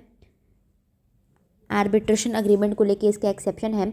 एक्सेप्शन में ये कहा जा रहा है कि अगर पार्टीज़ जो हैं इस बात पर अग्री करती हैं कि अगर उनके बीच में कोई भी डिस्प्यूट इन फ्यूचर अराइज होता है तो वो instead of going to a court वो आर्बिट्रेशन में जाएंगी, तो ऐसा अग्रीमेंट वैलिड होगा। बिकॉज ये it does not take away legal remedy, ये लीगल रेमेडी का राइट हमसे ले नहीं रहा है और साथ में साथ सिर्फ ये फोरम को चेंज कर रहा है। Instead of approaching traditional court ये हमें आर्बिट्रेशन में जाने के लिए अलाउ कर रहा है, ठीक है। So in short we can say that in one line हम ये बात कह सकते हैं कि सेक्शन 28 बेसिकली उन सारे अग्रीमेंट्स को वॉइड मानता है, वॉइड फ्रॉम अब इनिशियो मानता है, जो कि किसी भी पर्सन का वो अधिकार जो हमारे पास राइट है कि हम कोर्ट ऑफ लॉ में जाके कोई भी डिस्प्यूट अराइज होने पे कोई भी रेमेडी अप्रोच कर सकते हैं, ठीक है। हमारे प्रॉपर्टी को हमारे राइट्स को इन्फोर्स कराने के लिए हम कोर्ट ऑफ लॉ में अप्रोच कर सकते हैं। अगर अनफेयरली तरीके से हमारे लीगल राइट्स को इंक्रोच किया जा रहा है, लीगल राइट को इंक्रोज किया जा रहा है, टाइम लिमिट्स को रिड्यूस किया जा रहा है, तो उन सारे कंडीशन में कोर्ट ऑफ लॉ में आप जा सकते हो। एक्सेप्ट एक वैलिड आर्बिट्रेशन अग्रीमेंट है कि अगर ऐसा अग्रीमेंट साइन हुआ है पार्टीज़ के बीच में कि अगर उनके बीच में कोई भी डिस्प्यूट अराइज होता है तो instead of approaching to a traditional court system वो आर्बिट्रेशन में जा सकते हैं, तो ऐसे अग्रीमेंट को हम वैलिड कहेंगे। नाउ अनसर्टेन अग्रीमेंट जो कि सेक्शन 29 में दिया है। सेक्शन 29 बेसिकली अनसर्टेन अग्रीमेंट से डील करता है और सेक्शन 29 बेसिकली ये कहता है कि कोई भी ऐसा अग्रीमेंट जिसकी मीनिंग सर्टेन नहीं है, क्लियर नहीं है या फिर इस नेचर की नहीं है जिसको हम सर्टेन कर सकें, तो वो सारे अग्रीमेंट क्या होंगे, वॉइड नेचर के होंगे। अब कोई भी अग्रीमेंट अनसर्टेन कब होता है सपोज इट जो अग्रीमेंट है उसका जो टर्म है वो कैसा है, वेग है, या फिर उसकी मीनिंग जो है वो अनक्लियर है, ठीक है। उसका टर्म वेग है, मीनिंग अनक्लियर है, या फिर अग्रीमेंट के अंदर जो भी प्रोमिसेस रखे गए हैं पार्टीज़ के बीच में वो इनडेफिनिट है, डिफाइन ही नहीं किया गया है पार्टीज़ के प्रोमिसेस को लेके, या फिर there is no any method, कोई भी ऐसा मेथड नहीं है जो फ्यूचर में उसको क्लैरिफाई कर सके, ठीक है, जो अनसर्टेनिटी उसको क्लैरिफाई कर सके, टर्म्स में जो वेगनेस है उसको क्लियर कर सके, या फिर मीनिंग को क्लियर कर सके, प्रोमिसेस जो भी पार्टीज़ के बीच में करी गई हैं उसको डेफिनेट कर सके। सो इन सारे कंडीशन में जो कोर्ट ऑफ लॉ है उसके अंदर जा करके अग्रीमेंट को इन्फोर्स नहीं कराया जा सकता है, क्योंकि अग्रीमेंट की जो मीनिंग है वही क्लियर नहीं है, वही सर्टेन नहीं है।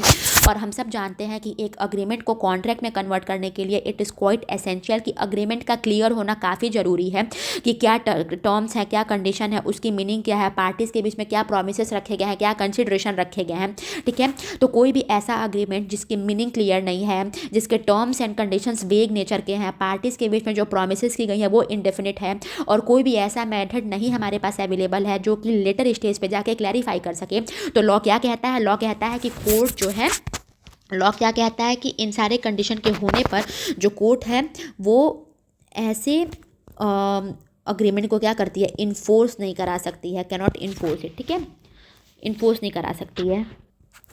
Hence we can say that कि अगर अग्रीमेंट अनसर्टेन है तो वो वॉइड हो जाएगी, और वॉइड होने के लिए क्या क्या चीज़ें होनी चाहिए, जो टर्म्स एंड कंडीशंस हैं, जो वर्ड्स हैं वो वेग हैं, मीनिंग है वो अनक्लियर है, एम्बिगुअस मीनिंग है, अग्रीमेंट टू अग्री जो है उसमें जो प्रोमिसेस वगैरह है वो इनडेफिनिट हैं, ठीक है, और कोई भी मेथड नहीं है, तो अग्रीमेंट क्या हो जाएगा, वो वॉइड हो जाएगा। एग्जाम्पल देखते हैं इसका।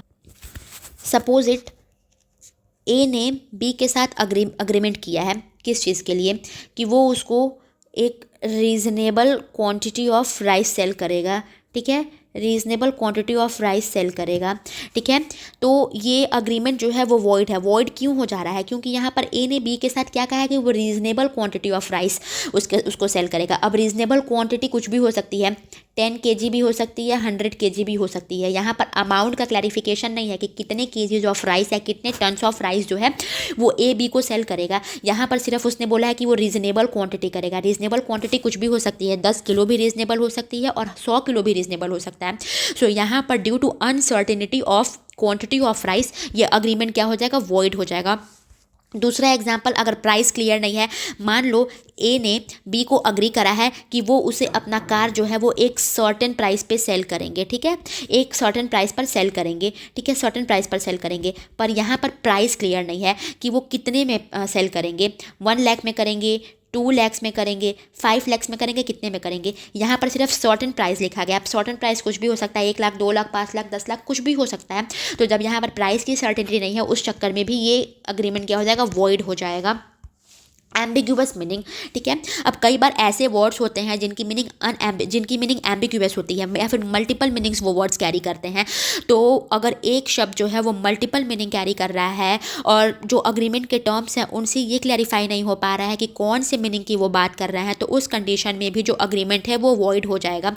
फॉर एग्जाम्पल ए ने जो है उन्होंने बी के साथ एक अग्रीमेंट साइन किया है कि वो अपना वाइट हॉर्स जो है, ए ने बी के साथ अग्रीमेंट किया है कि वो अपना वाइट हॉर्स जो है वो बेचेंगे, वाइट हॉर्स जो है वो बी को बेचेंगे, ठीक है। ए ने अग्रीमेंट किया है बी के साथ to sell his white horse to B, लेकिन अब ए के पास क्या है, दो वाइट हॉर्सेस हैं, ठीक है। ए के पास 2 वाइट हॉर्सेस हैं।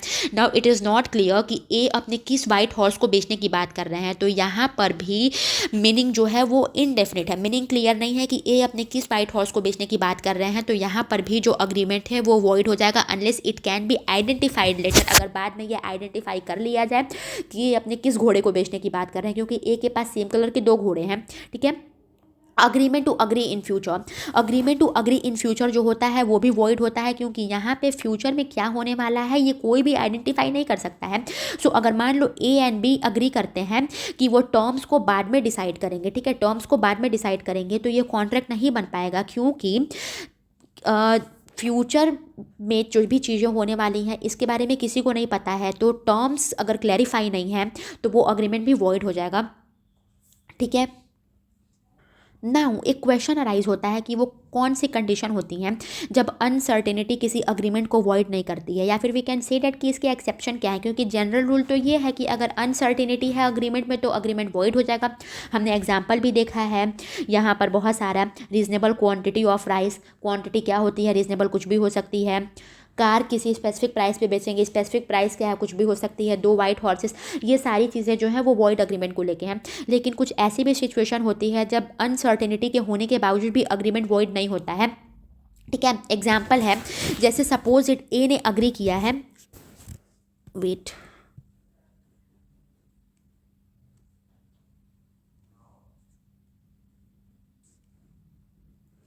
ओके, ए ने अग्री किया है बी को कि वो उनको 100 tons of wheat market price पर सेल करेंगे, ठीक है, मार्केट प्राइस पर सेल करेंगे।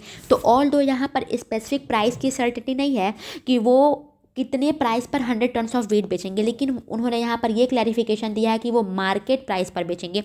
तो सपोज इट अगर मार्केट में रेट जो है वो पर टन, ठीक है, पर टन अगर रेट जो है वो 5000 रुपीज़ चल रहा है, तो ये क्लैरिफाई है कि अगर मार्केट में पर टन 5000 चल रहा है तो उसी के हिसाब से वो 100 टन्स ऑफ वीट जो है वो बी को सेल करेंगे, ठीक है। तो यहाँ पर सर्टेनिटी स्पेसिफिक प्राइस नहीं डिफाइन किया गया है, लेकिन अगर ए ने अपने कॉन्ट्रैक्ट में ये बात कह दी है कि वो मार्केट प्राइस पर सेल करेंगे तो ये क्लैरिटी है, मार्केट प्राइस को डिटरमाइन किया जा सकता है, तो हेंस ये क्या है, वो वैलिड अग्रीमेंट है। नाउ दूसरा एग्जाम्पल है, ए ने अग्री किया है किस चीज़ के लिए, बी को, कि वो अपनी, ओके, सो ए ने बी को अग्री किया है कि वो अपनी एक कार जो है वो बी को सेल करेंगे, ठीक है, कार को सेल करेंगे। पर यहाँ पर क्या है कि अग्रीमेंट के टर्म्स में ए ने बी को कौन सी कार है, कार किस कलर की है, क्या मॉडल है, क्या साइज़ है, कितनी सीटर है, ये सब नहीं बताया है, बल्कि उन्होंने बी को कार का क्या है, रजिस्ट्रेशन नंबर बताया है। ए ने बी को अपने कार का रजिस्ट्रेशन नंबर बताते हुए बताया कि मैं अपनी ये नंबर वाली कार आपको बेचूंगा। तो ऑल दो यहाँ पर बाकी स्पेसिफिकेशन तो नहीं है, पर कार का नंबर बी के पास है, तो कार का नंबर होने की वजह से वो क्लियरली आइडेंटिफाई कर सकता है कि वो कौन सी कार है। तो ये भी क्या है, वैलिड है, क्योंकि यहाँ पर ये आइडेंटिफिकेशन के लिए सर्टेनिटी है, यहाँ पर क्लियरली आइडेंटिफाई किया जा सकता है इस चीज़ को। So the general thing is that कि अनसर्टेन अग्रीमेंट जो होते हैं वो वॉइड होते हैं, क्योंकि उसमें क्लैरिटी नहीं होती है, वेगनेस होती है, डेफिनिटी नहीं होती है। लेकिन कुछ सिचुएशन ऐसे भी होते हैं जब अनसर्टेनिटी के बावजूद भी वो टर्म्स जो अग्रीमेंट होता है वो केपेबल होते हैं, किस चीज़ के लिए, वैलिड होने के केपेबल होते हैं। जैसे हमने वीट का एग्जांपल देखा है कि ऑल दो वीट 100 टन्स का सेल करना था ए को, लेकिन प्राइस की स्पेसिफिकेशन थी, लेकिन मार्केट प्राइस पर वो सेल करेंगे, ये बात क्लैरिफाई वहाँ पे किया गया था। और कार वाला एग्जाम्पल वेजरिंग अग्रीमेंट सेक्शन 30 में बताया गया है। सेक्शन 30 के अकॉर्डिंग वेजरिंग अग्रीमेंट क्या होता है, when 2 persons agree that money और money's worth will be paid by one to the other on the happening और non happening of an uncertain future event, ठीक है, किस चीज़ पे, ऑन दी हैपनिंग और non happening of what, of future uncertain event. ठीक है, ठीक है। सो सेक्शन 30 ये कहता है कि वेजरिंग अग्रीमेंट होता क्या है। तो जब दो लोगों के बीच में दो लोग अग्री करते हैं कि वो मनी या मनी वर्थ की कोई भी चीज़ पे करेंगे ऑन दी हैपनिंग और non happening of future uncertain event, तो ऐसे इवेंट को हम वेजरिंग अग्रीमेंट कहते हैं। और वेजरिंग अग्रीमेंट जो होता है वो वॉइड नेचर का होता है, पर इलीगल नहीं होता है। Simply we can say that कि ये प्योरली चांस बेस्ड होता है। ठीक है, बेट की तरह ये होता है और ये चांस बेस्ड होता है। चांस बेस्ड होता है जहाँ पर इक्वल अपॉर्चुनिटी होती है कि एक जीतेगा तो दूसरा हारेगा, where one wins and the other losses. ठीक है, इसके एसेंशियल एलिमेंट्स हम देख सकते हैं कि सबसे पहले तो अनसर्टेन इवेंट होना चाहिए। ठीक है, सबसे पहले इसमें क्या होना चाहिए, अनसर्टेन इवेंट होना चाहिए। अनसर्टेन इवेंट होना चाहिए। अनसर्टेन इवेंट से मतलब ये है कि जो अग्रीमेंट है वो किसी ऐसे चीज़ को लेके हो रहा है जो अनसर्टेन है। ठीक है, हो भी सकता है नहीं भी हो सकता है, जैसे कि out match of a cricket match, दोनों टीम्स में से कोई भी टीम जीत सकती है, तो ये अनसर्टेन है कि कौन सी टीम जीतेगी। दूसरा, mutual chance of win and loss, mutual chance of gain and loss.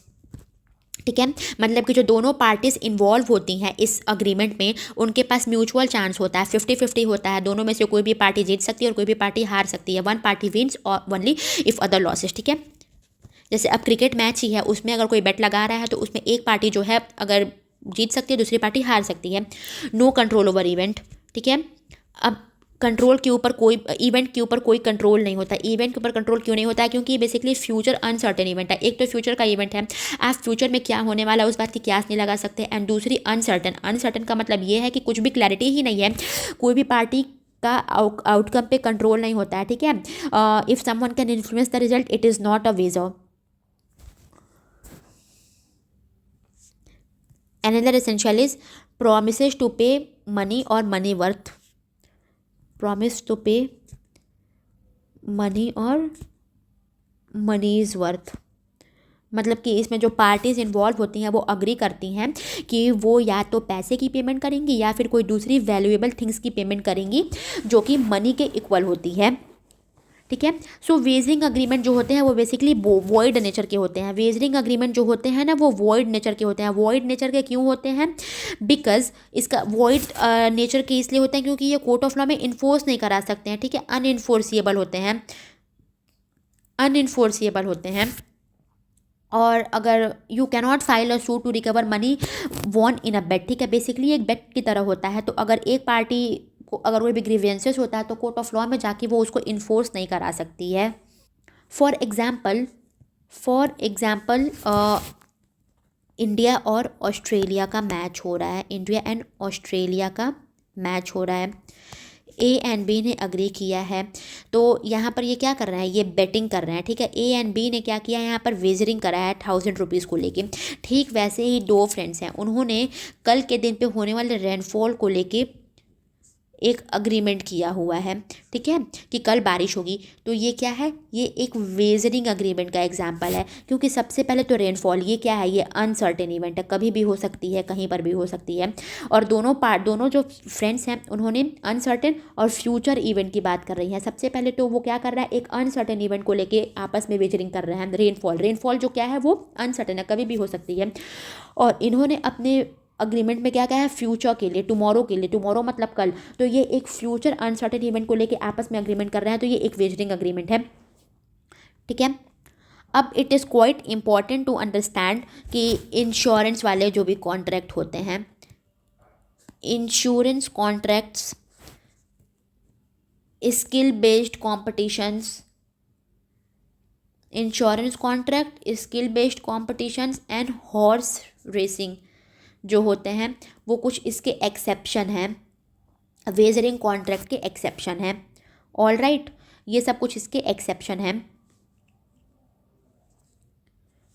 सो आज की क्लास यहीं पे ख़त्म करते हैं। अब इसके आगे की चीज़ें जो हैं वो हम नेक्स्ट क्लास में कवर करेंगे। तब तक के लिए thank you so much and please follow for more updates.